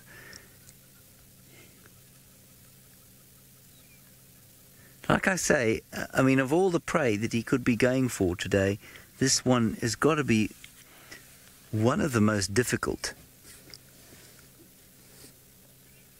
He's just pitched up at a termite mound. You can see a bit of dirt in the background.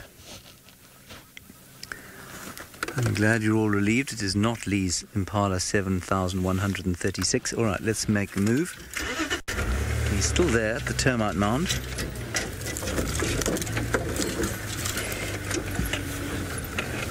He's going up now to have a peek over the top.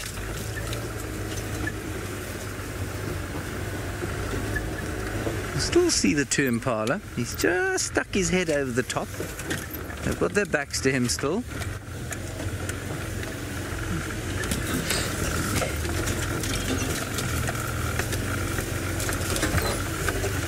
I think he's going to have to wait for darkness.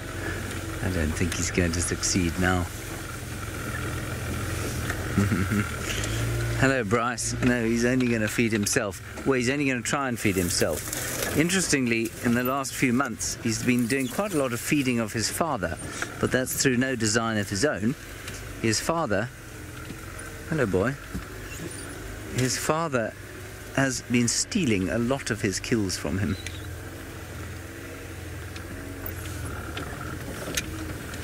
All right, well, just to give you one last look, I don't think this is going to turn into much. There he is. I know the sun is not great, but you'll get a much closer look at our little chief horsehana. There we go. Sitting on his termite mound, totally invisible.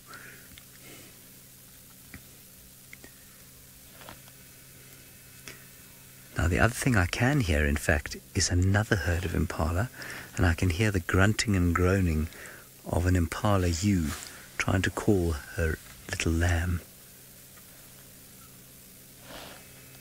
He hasn't picked up on it though. He's still looking towards the rams with sort of slavering chops.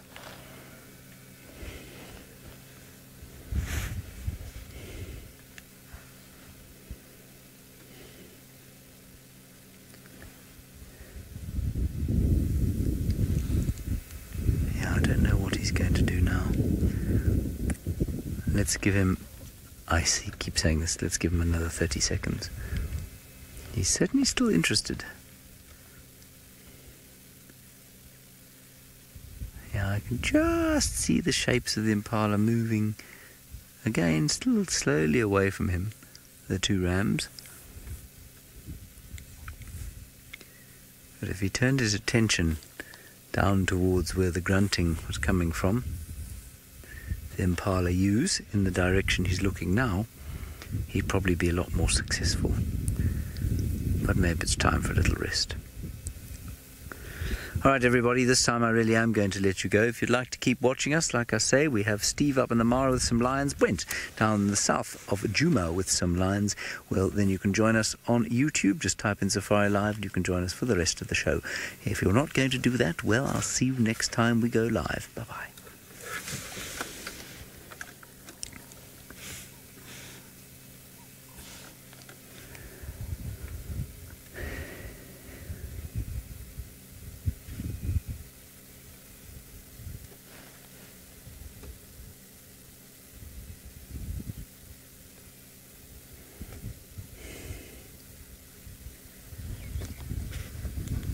Alrighty, so you're still with us, everybody.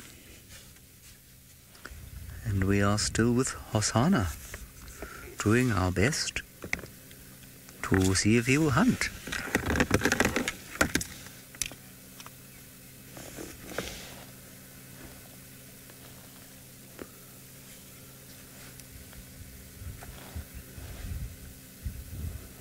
Isn't that wonderful? I'm just listening to the radio. Sounds like Leo Smith has found himself some more lions, but that he has no signal where he is on Torchwood. Right, now I think if this chap goes in the direction he's going now, instead of wasting his time on those rams, he could get lucky. Sorry, I didn't mean to park in your way, boy. Looks a little tight there.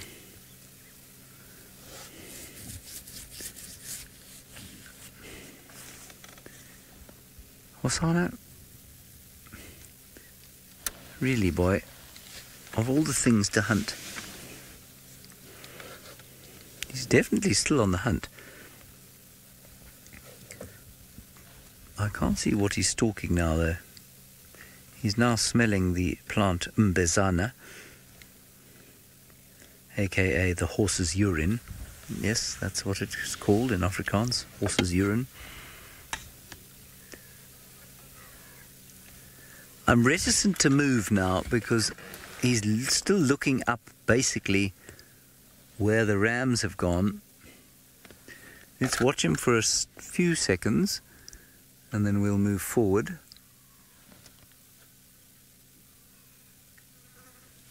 No, let's move. I think he's going to go after the herd now. All right, Leo Smith has found some signal, so he may now show you his lions. Oh, my earpiece is out. I think I pulled my earpiece out, unfortunately, but I'm back. I think from what I can see is we found what looks to be, I'm not 100% sure yet, maybe you guys can help me out, are these Nkuhumas. I just got a report that there were 2 Nkuhumas in Arathusa on a warthog kill, and we've had the Talamati mail, and how we found these lions was in fact, I said we were commenting on how few vultures. I think it is the Nkuhumas. I'm not 100% sure though. We saw a whole bunch of vultures sitting in all the trees around here. There's lots of hyenas here as well. We saw a hyena walking off with a piece of meat. So we've got 4 hyenas making their way towards these 2 girls at the moment. A huge amount of vultures were up in the trees. And that's why there were no vultures at that young male. They were all sitting here. Now, you guys are going to have to help me with hyena IDs as well. Is this Juma clan? We could be a bit far for Juma clan. I think this could be the clan that comes from the Kruger, on the eastern side of Torchwood. We're about halfway through the middle of Torchwood. And I can only see 2 lionesses.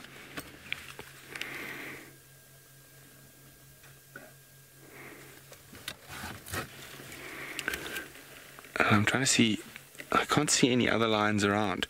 Now, it's a zebra kill that they've caught.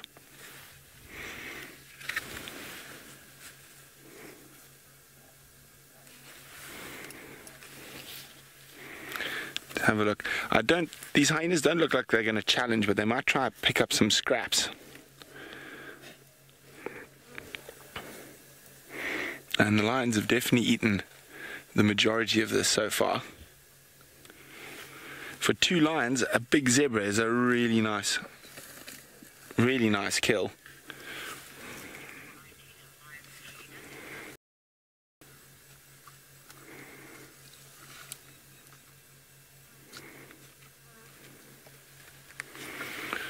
So the hyenas are right in front of us now, Sebastian. Now, because there's only 2 females, and as I say, I'm not sure which clan of hyenas this is just yet. Oh, look at them salivating. Such salivation.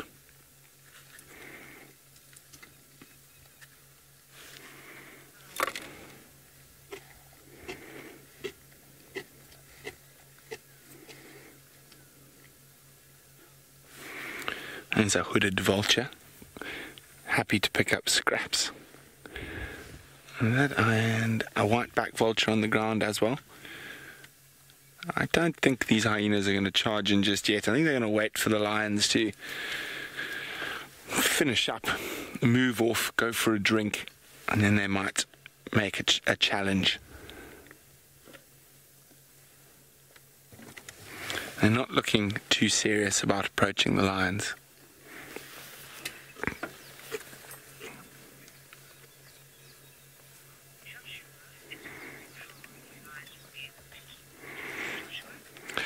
Joshua is wondering how long will the lions keep the kill for. I don't think too much longer, Joshua. There's not that much meat left.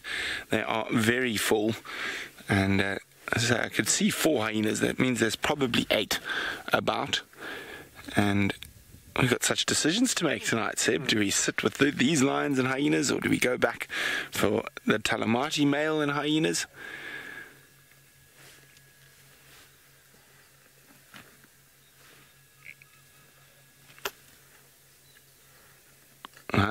It goes to show, I'm pretty sure this kill happened 2 nights ago. That's Stormy Night. And I'm not 100% sure on which lions these are.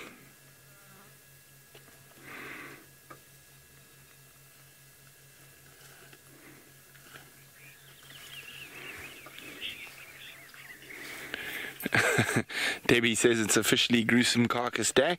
Well, yes, this is our third, Sebastian. We had the baby wildebeest, then the adult wildebeest, now we're on a zebra. And it's definitely a lion day for Sebastian and myself. Now, there could be other lions that have gone off for a drink and might be on their way back, but I'm not sure. Now, we did see a hyena walking off with a piece a bit earlier. So might have lost some of the carcass already to the hyenas, but I think just little scraps. I think they were feeding on it probably about 50 meters ahead of where we're sitting now earlier. And that's what the hyenas are sniffing about at the moment. Underneath that weeping wattle there, I'd say it looks like they've dragged it from around there where the vultures and the hyenas are. I think that's where the scraps are, or maybe the spot where they killed it. Oh, there we go. Hyena got a fright from the vulture taking off. Oh, there's another lion. Yeah. There we go. So I thought there might be a few more lions around.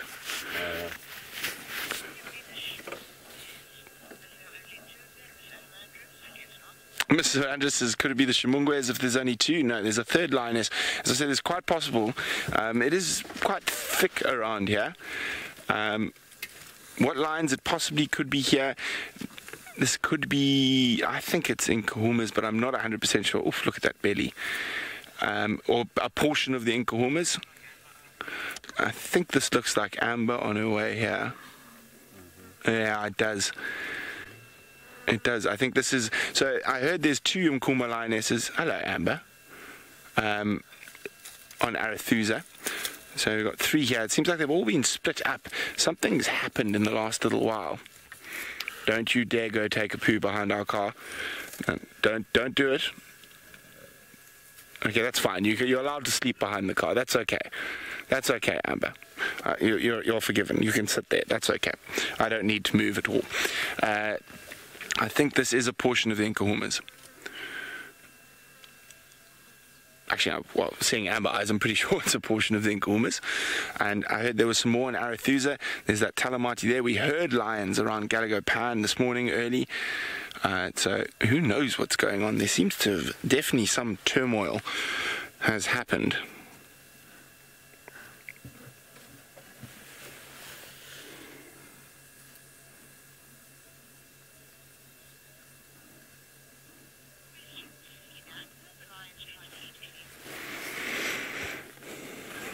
Cenac would like to know, will they try eat any of the bones if they're soft enough? Yes, the smaller bones, the edge of the ribs, they will definitely eat. Well, there we go. You can have a proper look at the inside of a zebra rib cage, minus all the organs. Definitely gruesome carcass day today. I'm just trying to have a look. They say As I said, I thought there might be some more lions around. I don't know if there's more than 3, but that one... hang on, is that another lion? I can't really see. Oh, I don't think we'll even be able to see with the camera, Seb. Oh, yeah. So, there. And a little bit to the left. Keep coming left a little bit. Down a little bit. There, no? A little bit left, a little bit more. But there's something, I think. Yeah. Not a lion. No? Let me just go closer. No, it's grass. Just a little bit to the left of that termite mound. Yeah, no, a little bit more to the right, I think, the termite mound. Was somewhere just, unfortunately, there's a lot of... Keep going right. Keep going right. It was there somewhere. I just thought I saw something that looked like a lion colour, but might be wrong. Oh, this one's up. Hello, pretty. Beautiful light, even though she is doing her ablutions. Hello, big girl, you've grown so much. So they're using the shade of our vehicle. There's not much shade here. I think he's going to go plop next to Amber, right? I mean, they're lying in the shade of Rusty. Is he going to plop down in the shade of Rusty? Thinking about it. After you've put your bottom in the other's face. Well, you can see how close they are to us. Hey guys. Oh look, there's some wounds. Can you see that? Yeah, but I don't think You can't get it on camera. Oh, there we go. She's taking a step. So that lioness has got, looks like a bite mark on the back of her leg. And it looks pretty new. So I say there's something's happened. There's been a fight or something. There's turmoil amongst the lions at the moment. Well, I say at the moment, there's been turmoil amongst these lions for a while. But we can thank the vultures for helping us discover these lions. A hyena coming back in. Now, 3 lioness changes the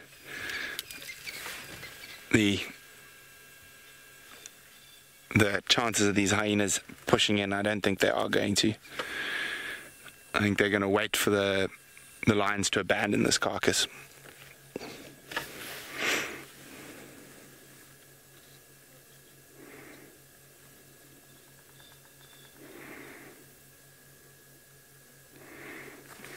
The ever patient opportunist.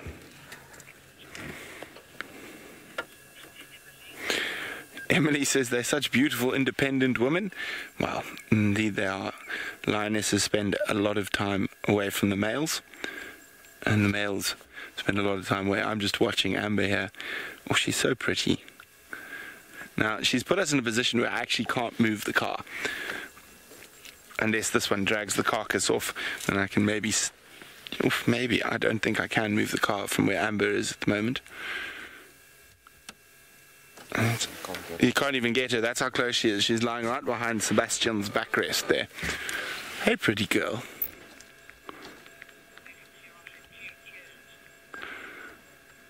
What you doing, pretty girl?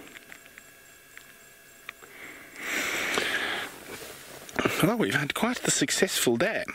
And I said to Sebastian, because that Talamagi male went completely flat after eating and has left the carcass hiding in the shade and he went to lie off. So I said, well, let's just go do another little cruise around. Let's go to Torchwood, see what's happening on Torchwood. I don't think anyone's been here for a while, or to this, definitely not to this southern side of Torchwood. And we hadn't been driving for too long when we spotted those vultures. And we knew something was up.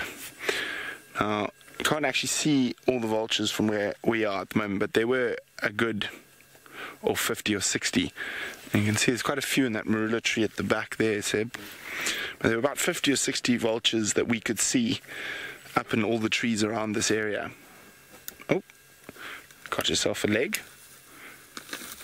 Where are we going with the zebra? The zebra is going for a walk.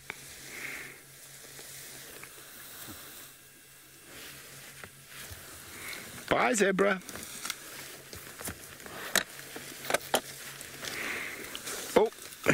gets stuck on a branch again.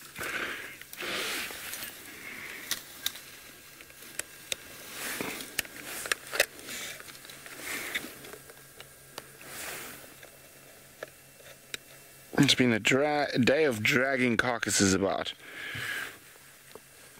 Are we done dragging now? Maybe, maybe not. You need it caught on the stick again.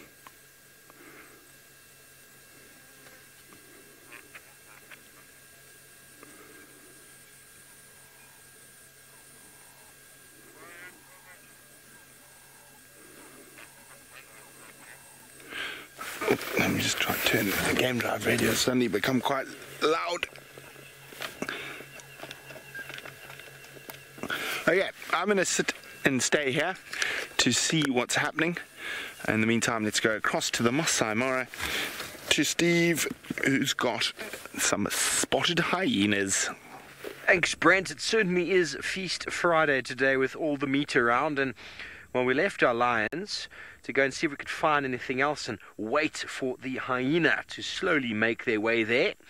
And we've done a big loop around and we're on our way back there, and we found at least 5 or 6 hyena here with their noses on the ground. We're still a little way away from where we left the buffalo carcasses, but we have a strong feeling that these animals will probably head on in that direction. That's what we're hoping anyway. The lions have made those kills in the heart of North Clan sort of territory. So we're hoping to see some very cool hyena interaction this evening. We're not sure what is going on right now, but there's excitement because you see their tails are up. That might be a boundary post that they're all demarcating. There might be something that they possibly killed. We're not 100% sure. Whatever it is, doesn't look very big.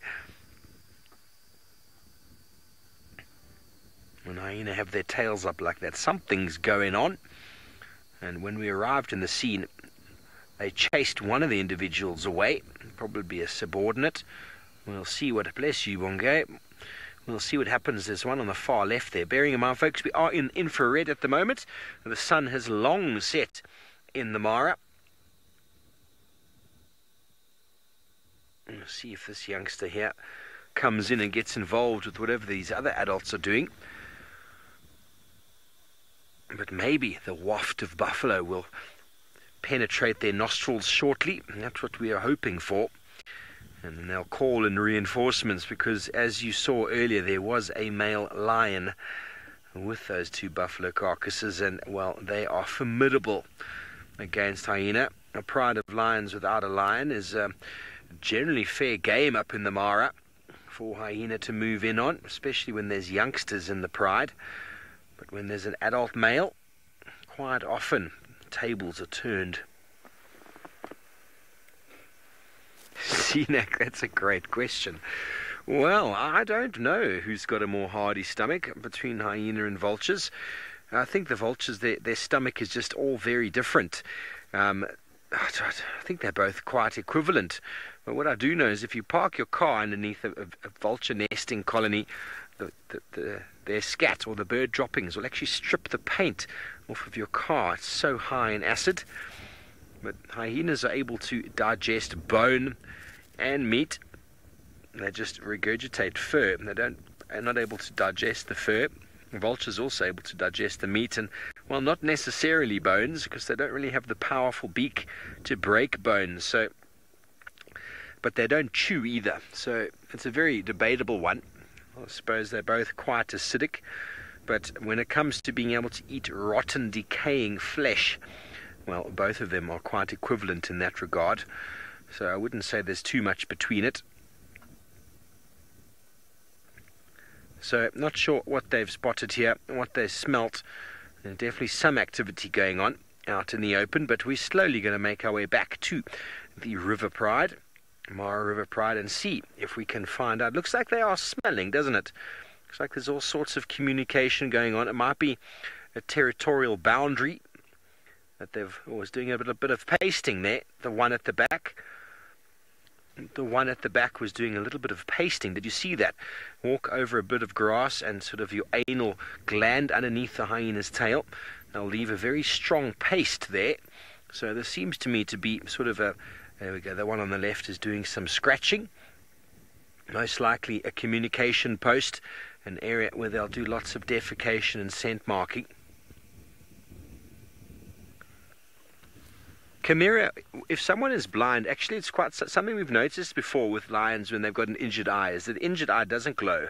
It completely loses that ability because the lens or the retina is damaged, and so it doesn't actually operate in the same sort of way. Sometimes I've seen it, I think a little while ago in the Maras with a hyena that clearly had one eye that wasn't functioning. You could quite easily see it. The one would glow and the other one wouldn't. So it's a sure sign of a healthy eye when it's shining back. There we go. Are you going to smell the buffalo? That's the direction it's coming from. Gather your troops and let's go chase off some lions. Another one of the bucket list things I want to see is a group of hyena really get involved with lion. But you can see he's busy smelling. There's all sorts of things at these communication sites. All the individuals will paste and defecate. And, well, we can only guess at what those smells really indicate. But some people believe that the pasting itself indicates the sexual maturity, the strength, the vitality of the pack or the clan. And so any other clan coming forward and meeting this sort of signpost will be able to basically be like, okay, well, they're quite strong. Let's try avoid crossing into their territory. Quite a deliberate way of keeping other intruders out. A common thing that happens with hyena, but nice to be able to see it. So very likely on some form of boundary from these hyena. Hopefully they're going to follow us, and let's go and see what's going on with the river pride, shall we? Come on, let's go. Don't forget to send your questions at #SafariLive. Any comments you might have, or just throw them in on the YouTube chat stream. Remember, at FC, the all-important at FC, keep your questions relevant. And, well, you might have your name on the bottom of the screen. Very exciting. Okay, well, the spotlight is out to be able to spot animals along the way. So we're going to slowly make our way back to the lions. We're getting back to the river road. We've just come out of the swamp. I was searching for the Owino pride where I left them last night to see if maybe they've caught up on something, because, well, as you know, everything seems to be feeding this evening, so why not the Owinos as well? That should be very good. So about 5 minutes or so and we'll be back with the lions. So any other questions and comments you might have, please send them through. Who knows what we might find along the way. We might even find the Owino pride attracted to the buffalo kill. It'd be quite interesting to see what would actually happen between these two prides. Not far at all, in fact, from where we left them, the buffalo were found.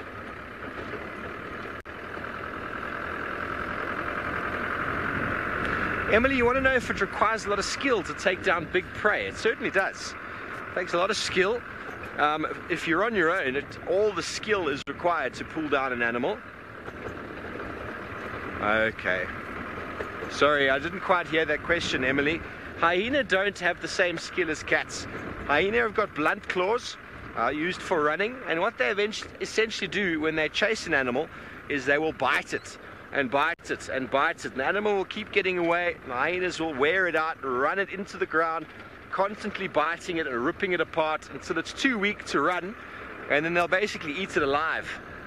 The animal dies of blood loss and shock, as the hyenas will start generally with the tummy, biting on the legs and on the flanks as it tries to get away, and then once it finally sits down, then they'll just start eating it alive, and they don't suffocate it at all like big cats sometimes do. Big cats, leopards and cheetah, it's essential for them to suffocate their prey. Large prides of lion just start eating. They don't even care about the noise it's going to make. Hyena are the same. It's a very, very seemingly very cruel way to go, but if you've been chased by a hyena like that, the animal's exhausted.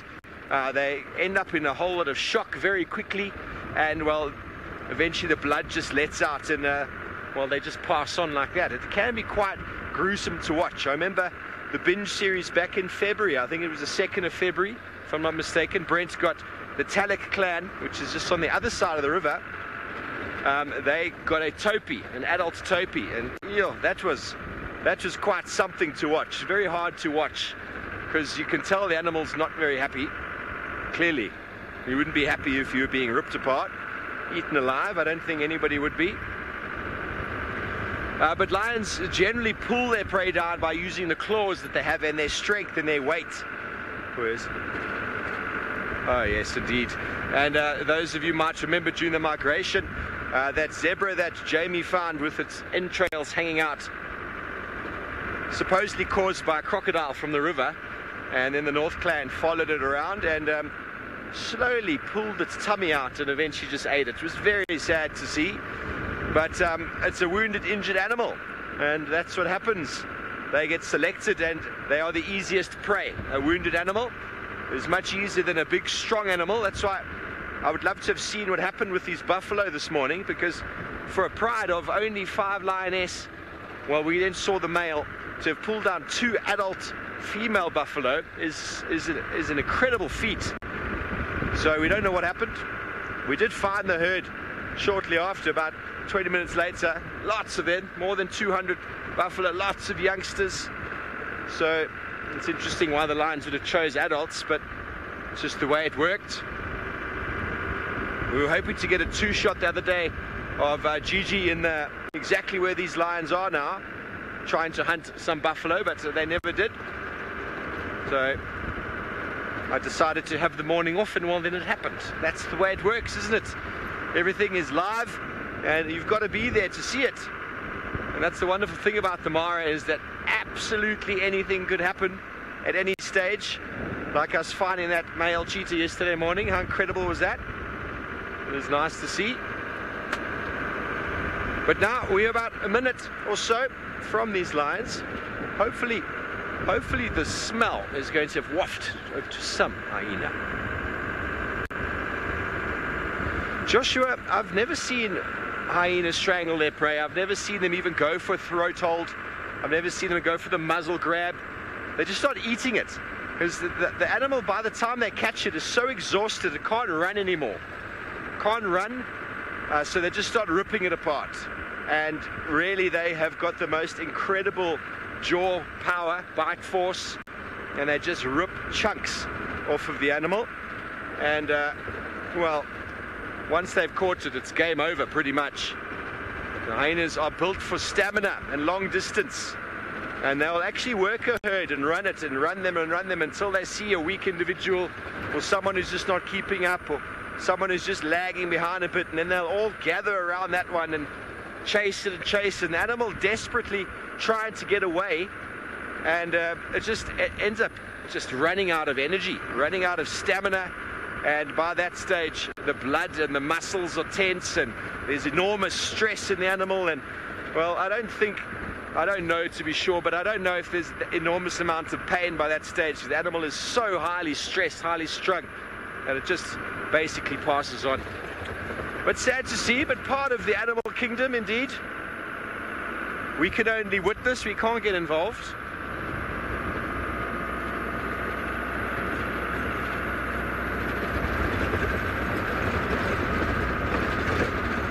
Okay, well, we're going to be turning right in a moment or so. This is the famous river road we spent a lot of time on.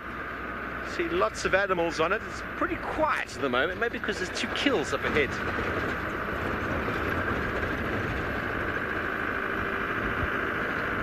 Take care. Your question, if you eat yourself, you become twice as large. I don't know. How do you eat yourself? I have no idea. Is it possible to eat one's self? That's or do you simply disappear? I suppose from a philosophical point of view, take care, that's a very interesting question. Well, I suppose you've got to be very hungry to eat yourself, first of all. And well, I don't know if you've ever taken your hand and given it a bite. It's quite painful. Actually very painful to bite yourself. We've got some of the gnarliest teeth actually out. Our teeth are very sharp. human bites are terrible bites. It's probably where the whole zombie and vampire sort of stories come from the fact that we do have terrible teeth. And it is quite sore to bite oneself. And there we have got our first hyena on the scene. Oh, there's two hyena there. Oh, very good. We've got a group of them. Let's just spot them first. They are going to be, you got them just there, Bongay, about 9 o'clock. There's at least 3, maybe even 4. They might just be out of range. Might just be out of range. They were just sitting in the long grass there. You can see them off to the left. You can just see a little bit of eye shine. But no doubt they're trying to figure out what's going on here. And then they might come a little bit closer. They're a little bit out of range. So we're going to go over to the kill itself. And that is where the action, if it does play out, will be. The kill's right next to the road. And, well, the lions can't guard both of them. So we heard some whooping not so long ago. And what these hyena will do is they will call reinforcements once they notice that it's a pride, and once they notice that there's a big male, they'll swell their ranks. And, well, if it is the North Clan, they've got a good 70-odd individuals they can call upon. And here, the reward will be worth it because, well, there are 2 buffalo carcasses. There's still a huge amount of meat on them. And, well, sometimes they might just do it for the fun of chasing lions out of the way. Yeah, our jackal is still hanging around. Sorry, they're just a little bit out of IR range, folks. But here we've got one of the carcasses right next to the road. We'll be able to get into a good position so as to view this with anything that maybe comes across. I'm just going to pull up on the sides here, Bongay. You tell me when you're happy.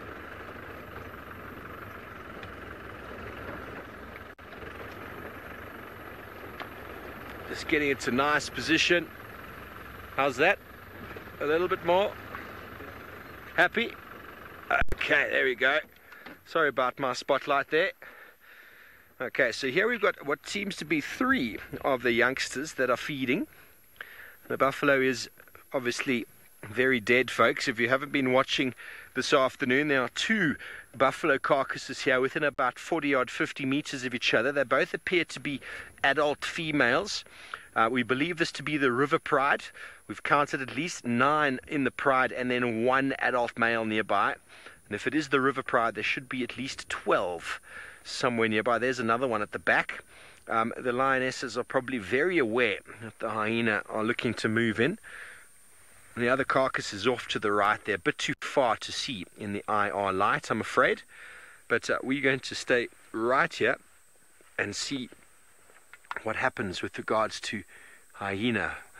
There's at least 4 or 5 sets of eyes off to the left-hand side, sort of directly to the top left of the screen, and then back away. And, well, the hyena are trying to figure out what's going on here. They are opportunistic, as we have spoken about earlier, but they're also very clever. They're not just going to run in here. They're going to ascertain, is it worth it? They're going to be able to smell what animal it is. They've got such a keen sense of smell. They'll probably know that it's buffalo. They'll probably be able to figure out that there's at least 2 of them on the floor and that the lions are spread out between the 2, and then they will attack where they think is the easiest. And we're hoping it's going to be this one right here next to the road, because unfortunately where we are is in the marsh now, and the other carcass being a little bit further away, we are not able to access off-road over here. But being right next to the road, this one is very suitable. And I'm surprised we're not hearing the hyena vocalizing anymore. Sometimes they won't vocalize if they think they can get the meal for themselves. But if they need assistance, they will call in the troops. So if a hyena comes across a kill on its own, they'll just devour what they can. If they need assistance, they will call help. Emily, they reckon the clans here, some of the clans, the North Clan, for example, I've been told, is about 70 animals. I mean, that's incredible. That's a huge number of hyena. There's only 12, maybe 12 lions, and maybe 13. They've got no chance against a clan if 70 of them pull themselves together. There we go, there's a bit of a pulling happening.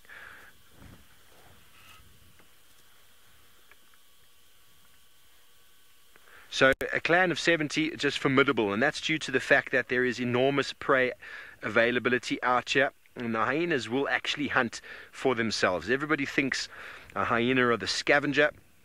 Down in Djuma, that might be the case due to the smaller clans and so many leopards. They might constantly just be following our leopards around trying to pick up the scraps.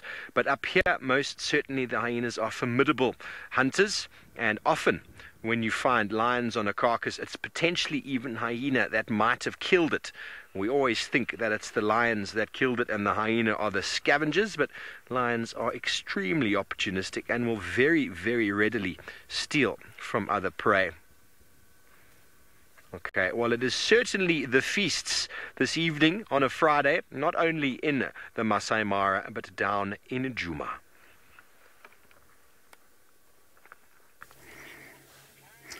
Yeah, it's Feline Friday. There's old Amber. Not much of this carcass left. I think I'm going to spend too much longer here. I think they're going to abandon this carcass quite soon to the hyenas. We might go see back towards the Talamati male to see what he's up to. But I definitely think I'll come down here early tomorrow morning to see where they head off to next. And all three of these lionesses are very, very fat at the moment.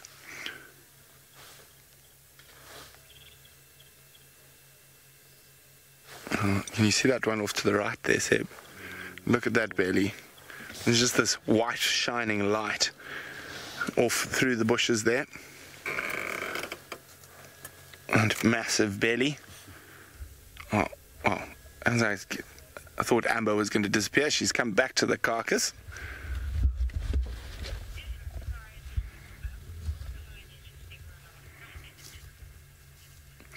Minamu is wondering if a pride splits up, are the lionesses ever allowed back into the pride? Yes, they split up quite frequently, Minamu, but especially when there's times of turmoil with new males coming in. But as a general rule, I don't think the Nkuhumas are splitting as per se as they've been split. And we saw that bite mark on the back of one of the lionesses. Oh, it's a car on the main road that I'm hearing. No, there is a car here. I wasn't going mad. Here we go. You can see there's not much meat left. She's trying to find the tiniest little joyous little juicy bit, and she's definitely failing. She's going to take a leg. You going to take a leg with you? I think it's attached to the rest of the carcass, madam.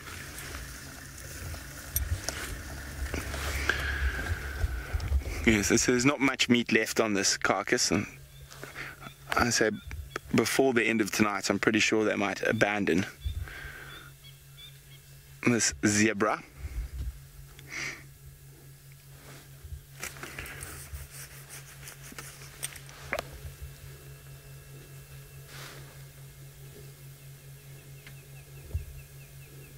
There's just a bit of skin there.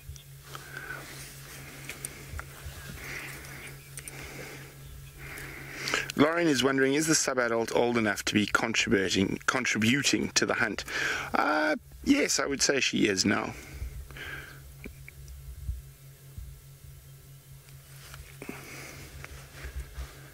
She is. She's almost, how old is she now? Well, it depends. There's a few sub-adults, so I don't want to get myself confused. Yeah, how many sub-adult females? 5, if I remember correctly. And the one little boy. Maybe not just yet. Maybe not just yet.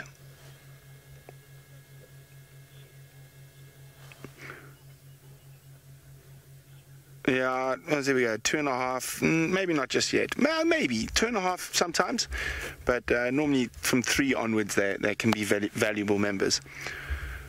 And so there's 3 big fat lionesses here. I think if the hyenas do decide to start coming in, they will just abandon the carcass. They're all really fat and happy.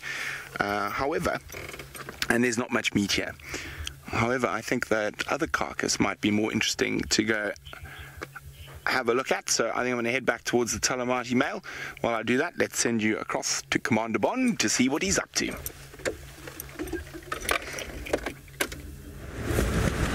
Well, our leopard has gone on to Beefle's Hook, I'm afraid. That is the reserve to the north of us, and he will no longer be visible for the remainder of the drive. We're going to head down towards the hyena den.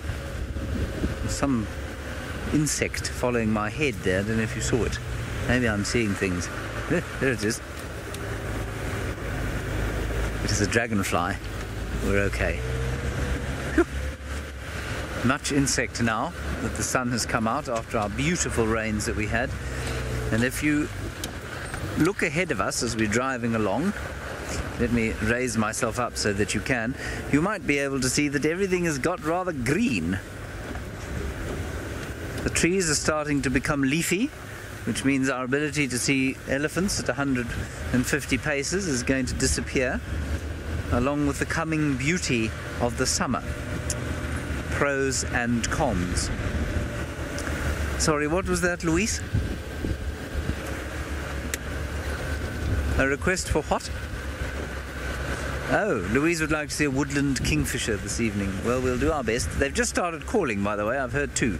Not on drive this afternoon, naturally, but they have just started to call.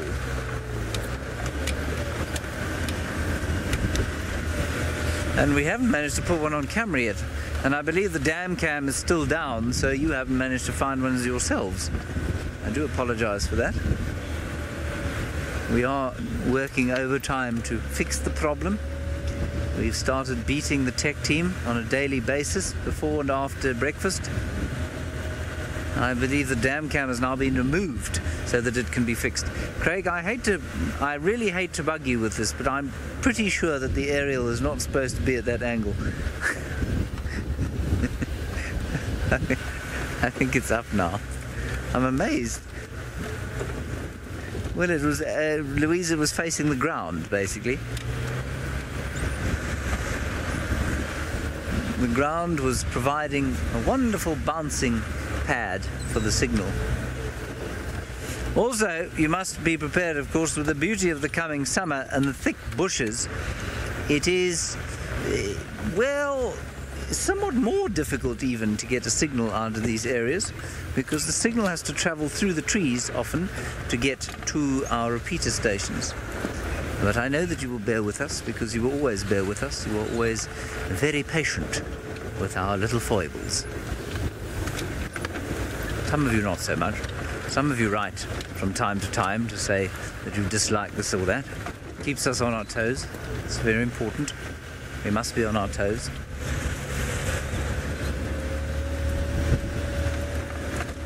So we've probably got about 5 minutes to get to the hyena den. But we might be lucky and see something on the way. Oh, no, we don't need to do that, because we'll go across to Sifofo, who has actually got an animal to show you rather than his jabbering face. Thanks, James. Well, we are with these lions still, and in the background there are what we've counted now only 6 hyena. You can't see them yet. One is bravely coming a bit closer, but just out of our range for the moment. But what's very interesting, and it's obviously, well, I'm just going to sort of assume this, I could be completely wrong. It's possible that this has happened sort of in a cross-boundary sort of area, because I think if this was in the heart of one of the hyenas' territories, they would all be whooping and calling and massing their ranks to come in. But if they did make a lot of noise right now, it could attract the attention of a rival clan. Maybe it's just inside the rival clan's sort of area. The rival clan doesn't know about it yet because of the wind direction. So who really knows? But I would have thought that, I mean, the time I spent with Jandre, we had the Awino Pride killing a wildebeest, and the North Clan was all over it within minutes. And they were calling and shouting and making all sorts of noises. But at the moment, the hyenas that are at the background, which you can't yet see, they are slowly but surely doing absolutely nothing. But we still are going to bide our time. I have a feeling something might happen. Be really nice to see that clan of hyena get very involved here. It is worth it due to the meat that is still available. Many of those big bones on the buffalo would be well and truly eaten by the hyena, not so much by the lion.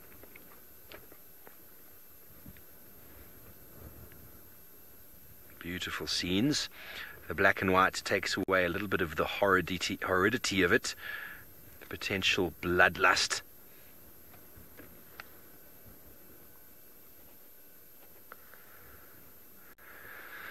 12-pack max, excuse me. Lions most certainly do get fur balls. First of all, they do a lot of grooming themselves, just like cats do, like domestic cats. They groom each other as well, so they get a lot of fur inside their bellies that way. But when they eat, especially when it's a very fast eating, when they kill something and there's no time for selective eating, or they'll ingest everything from fur to bone to hoof to anything that really comes. And they can't digest that. They can't digest the bone and they can't digest the fur. And so they will actually eat grass, which causes them to vomit. And they'll often regurgitate up a nice big chunk of a fur ball. And sometimes you'll find hooves and bone and everything in there. Manu got a very interesting one with me last week where he zoomed right in on the lion. And it wasn't for sensitive viewers. It was quite gross to see, in fact. But lions will do it quite regularly because it just gets clogged up in there and they need to get it out. And the only way to do so is to induce vomiting through eating some grass. And you've probably seen it with your cats and dogs back home as well. They'll often go and eat fresh green grass and then vomit right there on the spot. And it's an instinct for them. Something's not quite working inside their tummy. We do things like that as well. When something's really not working, we'll get some form of purgative or emetic or whatever it might be to try and void ourselves of something that's not quite right. And I suppose after maybe 2 or 3 animals, maybe even less, a lion's going to have an enormous amount of fur clogging up inside their tummy, and not being digested, probably just sits on top. And to get it out, the only way really is to induce regurgitation. But when they've got time like this, they're able to eat around the skin and get inside to the juicy meaty parts. So they won't get as much fur inside, but you'll often find them nibbling and chewing on hide as well. I don't know why exactly they choose it. For example, when we saw this buffalo carcass earlier, one of them had eaten its cheeks. You do see that quite often with lion. On its ear had also been eaten. And it's all cartilage on the ear and fur. There can't really be too much in it. Anyway, maybe it was just something that was there. Something to chew on.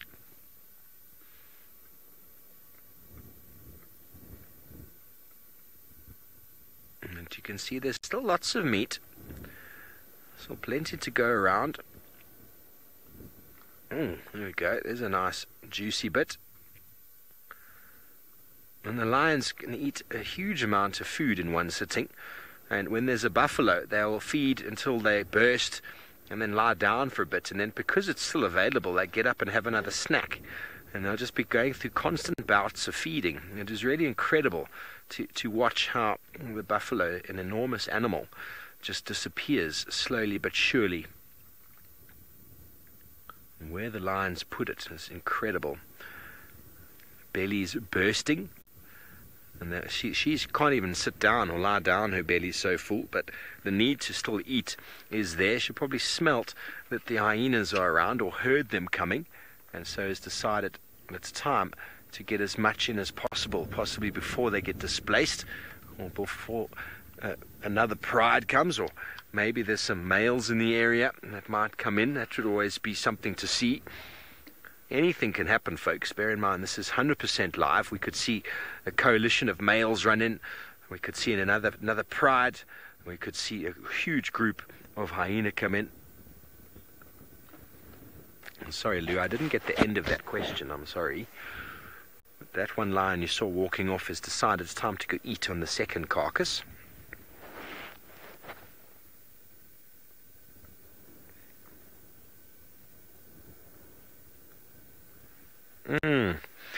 Take care. What's very interesting, I found out the other day, I was having a chat with the ladies who do the hyena research, and in the Mara, apparently, if anything happens to lions, they quite often will interject. They will often send vets out to assist.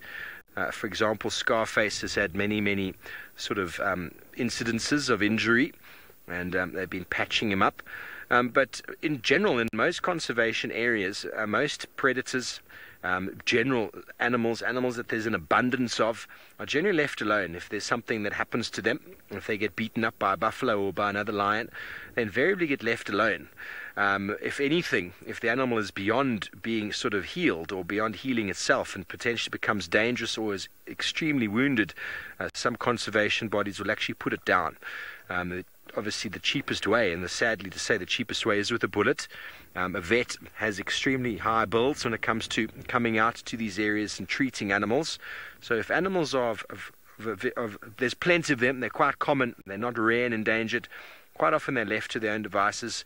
It's only when human influence, for example, maybe an animal's hit by a car, or there's a snare, or something's happened that was an anthropomorphic influence, then people might get involved to assist.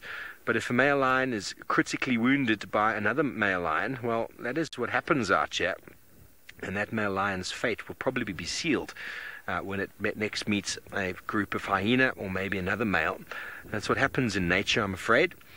But obviously in smaller reserves, where animals are maybe a little bit more important due to their less abundance, you can have a lot of people getting involved. Smaller reserve, generally, the more influence or more management you have behind everything.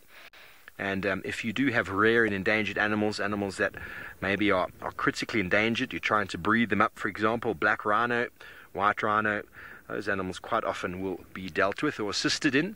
If anything happens, or if it's a research animal in the form of maybe a research hyena or a research elephant, something happens, well, invariably people would put money forward to assist in that animal's healing due to the purpose or the benefit you'll get from doing so. But invariably, most wild animals are left to their devices when it comes to injury, illness. It's part and parcel of being out in the wild. Survival of the fittest.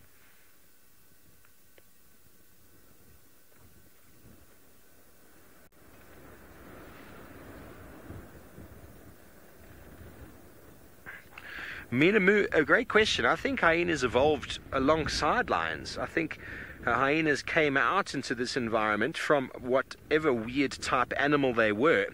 Just like the lion did. The lion came out of the forest probably very similar to a small, like leopard-like animal. And the hyena would have been some weird sort of mongoose-like animal that came out of the forest. And due to the opening up of the landscape, the grasslands that were formed, the abundance of big game that was able to grow and proliferate in these open landscapes, the lion evolved to be bigger and form prides, and the hyena evolved to be formidably tough. And full of stamina, and also the clans to assist in defending their food resource. So I think hyena and lion evolved on the same period, around the same sort of time, and they've known each other since the beginning. And they've constantly been competing with each other for everything, from territory to, or should I say, from habitat to food resource and lifestyle. So I think both predators have evolved side by side. You don't see any other predators like that in the world, and predators that have evolved elsewhere in the world have done so alongside predators of similar sort of guilds. And obviously the bigger and stronger would have dominated. For example, there was probably more than one lion species at one stage, and well, the savanna lion outcompeted the other ones. Maybe there was other hyena species. For example, the striped hyena only occurs north of where the range of the spotted hyena ends, so they don't occur in the same area again due to competition. So these evolutionary things would have happened over a long period of time, and I think with the opening up of the savannas, both predators found the ideal opportunity to become who they are in all of the many idiosyncrasies we are able to associate with both lion and hyena, all the wonderful things that we focus on and see every day. Likewise, the buffalo has evolved the way it is because of lion and hyena. It's an arms race, folks. As the predator got bigger, so the prey got bigger, and as the predator formed prides, so the prey formed herds and horns and the like. It's constantly been evolving. And those traits that work move forward into the next generation. Those that didn't, well, they die out and that species or that line would have disappeared. And so what we see today is the accumulation of many, many years of evolution on the savannah of many different species out here. And talking about being out on the open plains, the hyena require den sites to obviously keep their youngsters safe. And the Juma clan, they've got a den all the way down with James.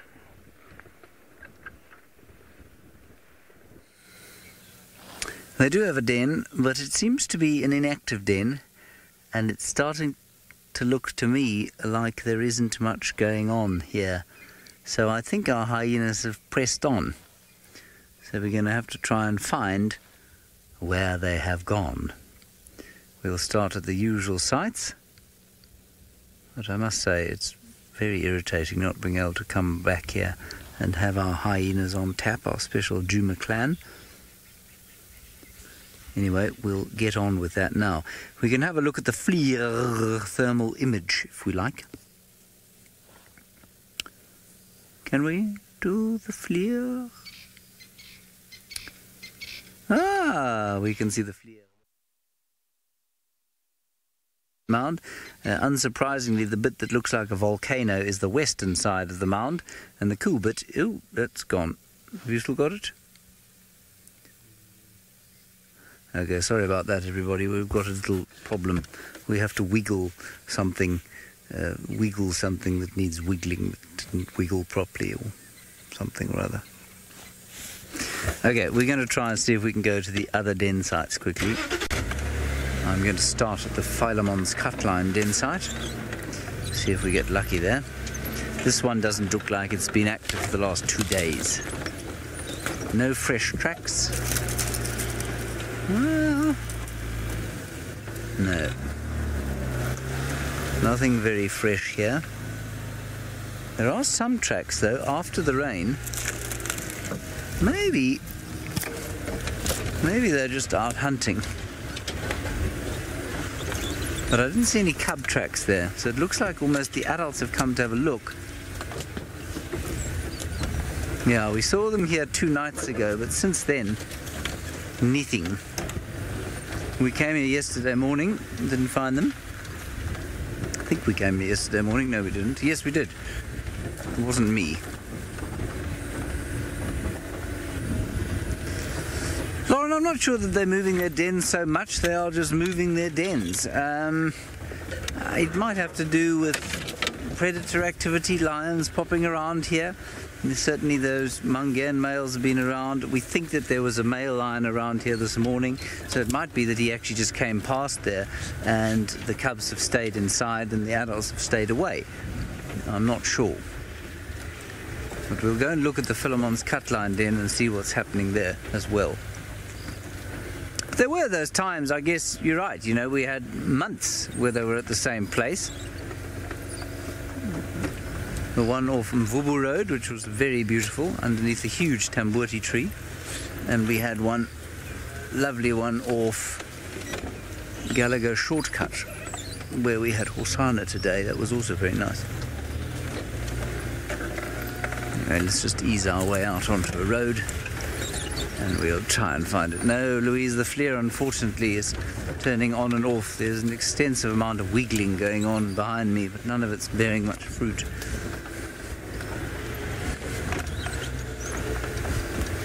Not sure what is wiggling. Small wiggle problems. Anyway, we've got about 20 minutes left of drive, so I'll go and do my best to find the hyena den. In the meantime, we're going to go back to the Volv, who's up in the Masimara with his lions. I think we should have a strap that says the Volv rather than Steve Falconbridge. What do you think?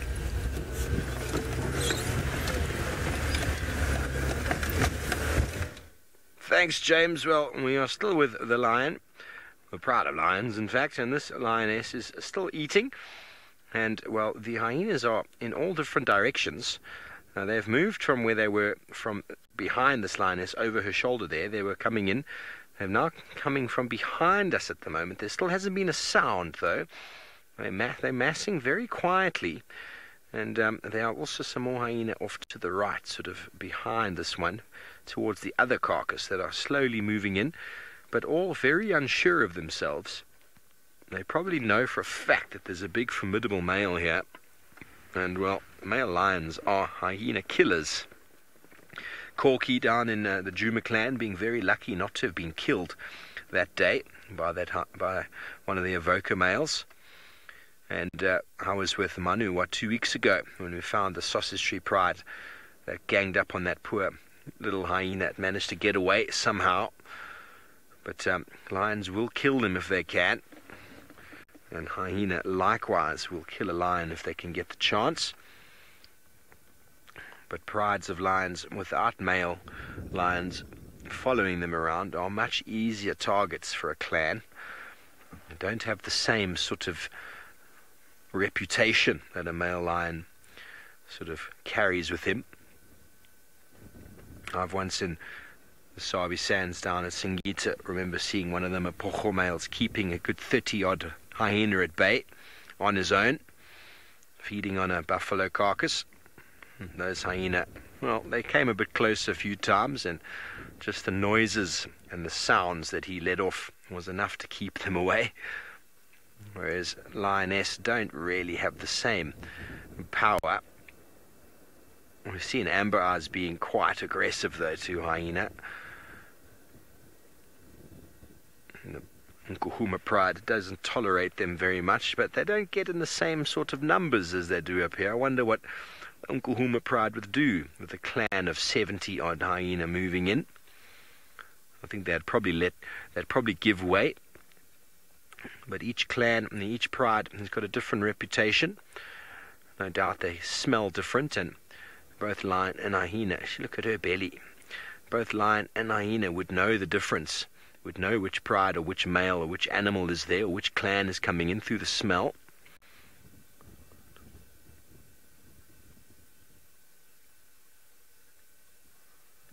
Emily, well, they all seem to be quite gluttonous today. There we go. Can you see she's doing some scent marking? She knows hyena are around, so she's showing them not only by scent marking, she's doing a visual sign as well to show them this is our buffalo. Although by moving away like that, you're kind of opening up the door. They've all been quite gluttonous, Emily. When there's 2 buffalo on the ground, they eat. Lions will eat as much as they possibly can. It doesn't matter where you go. The lion will eat and eat and eat until they can't move. And well, when there's this much on offer, they're going to get very fat. You can just make out on the right of the screen, that's the second kill over there, with a lot of the youngsters there on it. It's a little bit too far out of our range, I'm afraid. So we've been hoping that whatever happens, the hyena are going to come for the carcass that's right here next to us, next to the road. And maybe now that she's moved off, it will give some of these hyena a little bit of a boost. Still very surprised how quiet they are, so I can only assume what I mentioned earlier about the area we're in, possibly a boundary, or they're incursioning, they're creeping over a boundary that's not their own. Somewhere in the darkness we have some spotties massing. But one of those things you always want to see. And now we've got the opportunity. It's all ready. It's all ready to be played out, but it's just not going the way we'd like it to go. The buffalo sits unprotected. No one to watch him for now. All the lions are at least 30-odd meters from him. You'd think this is the perfect opportunity for a nosy spot hyena to move in.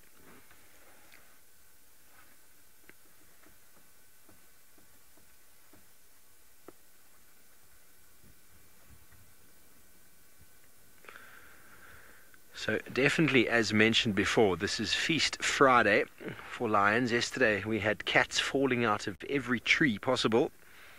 And this evening, lots of cats once again.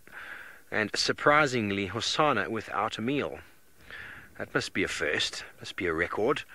Hosana looking for food, no food hidden anywhere. No doubt he'll have some by tomorrow morning. as he always does.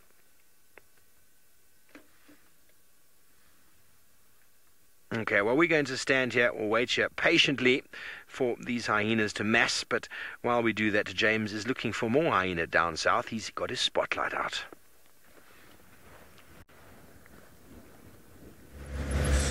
Yes, I am looking for hyena and anything else that will fall into the beam of my spotlight. I have found nothing. Just heard some drongos going bzeek, bzeek, bzeek. And so now I search. You may ask any questions, of course, using the hashtag SafariLive or the chat stream on YouTube. So I desperately find things here to entertain you with.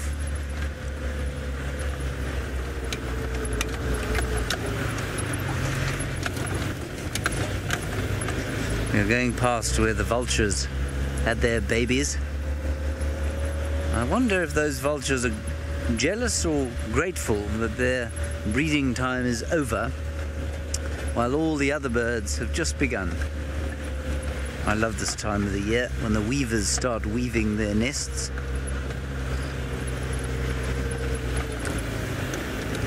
A lot of you have been requesting chameleons. Well, rest assured, if I find a chameleon, you will be the very, very first people I tell. Well, no, maybe the second. I will probably tell Craig first, because otherwise you won't see it, you see. So I will have to tell Craig first. But after that, you will be the first. The flap-necked chameleon, very popular on our show. Very difficult to find, but they should be out very soon.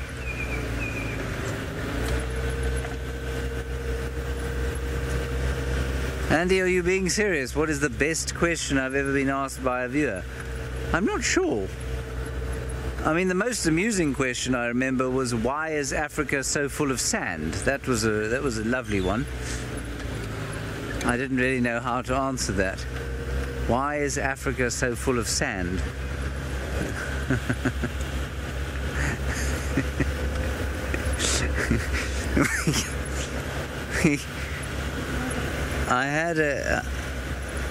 We had guests who used to ask us much more outlandish questions than you guys do.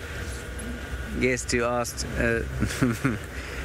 once, if it's October here in South, at least if it's October back home, I won't tell you where he came from.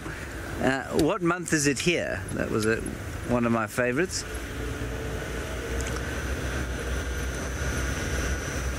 I didn't know impala could climb trees, with an impala sitting in a tree with a leopard just above it. Another good one. The classic, and that I've heard this many times. What do giraffe hunt? Trying to think what else we've had.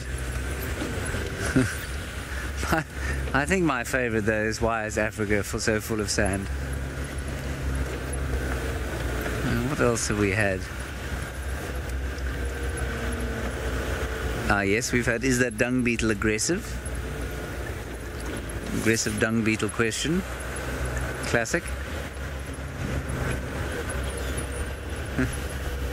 Yes, Louise is now hitting me with some good ones. How does the male lion remain calm with the ring of hair around his neck? Good one.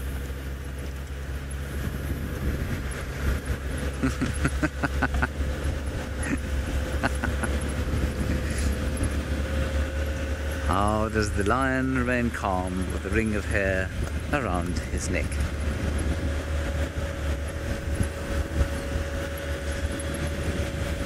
Alrighty, everybody. Let us go across to Brent Leo Smith, who is, I think, on the south or the east.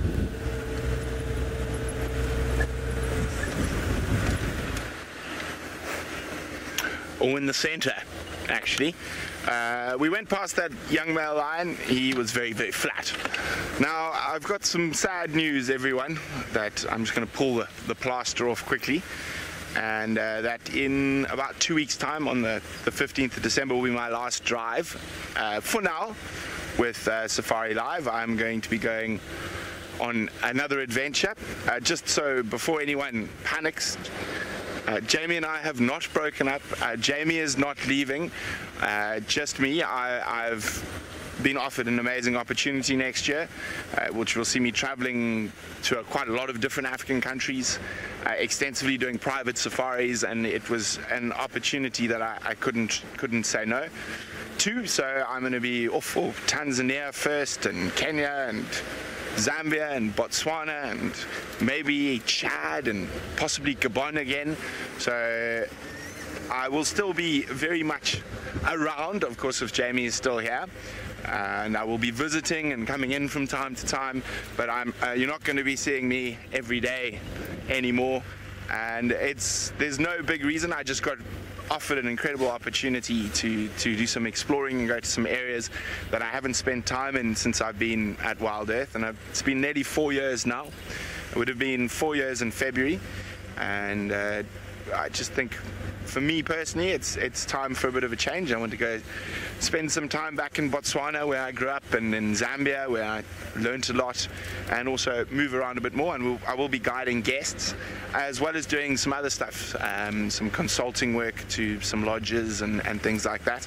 So it is very, very sad, but as they say, all things, good things must come to an end. But as I said, I will still be around. I'll pop in, I'll visit. I might do the odd drive every now and then, because Jamie's still going to be here, so I will be visiting camp when I'm not gallivanting, so to speak.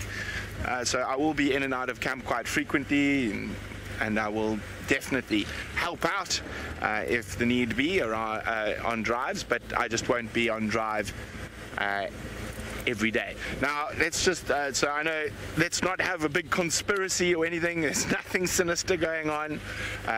Jamie and I, let me just get this right, Jamie and I have not broken up. Jamie is not leaving, just I am leaving, but I will still be around from time to time, and there's nothing sinister. I just got offered an incredible opportunity, and I couldn't say no to it.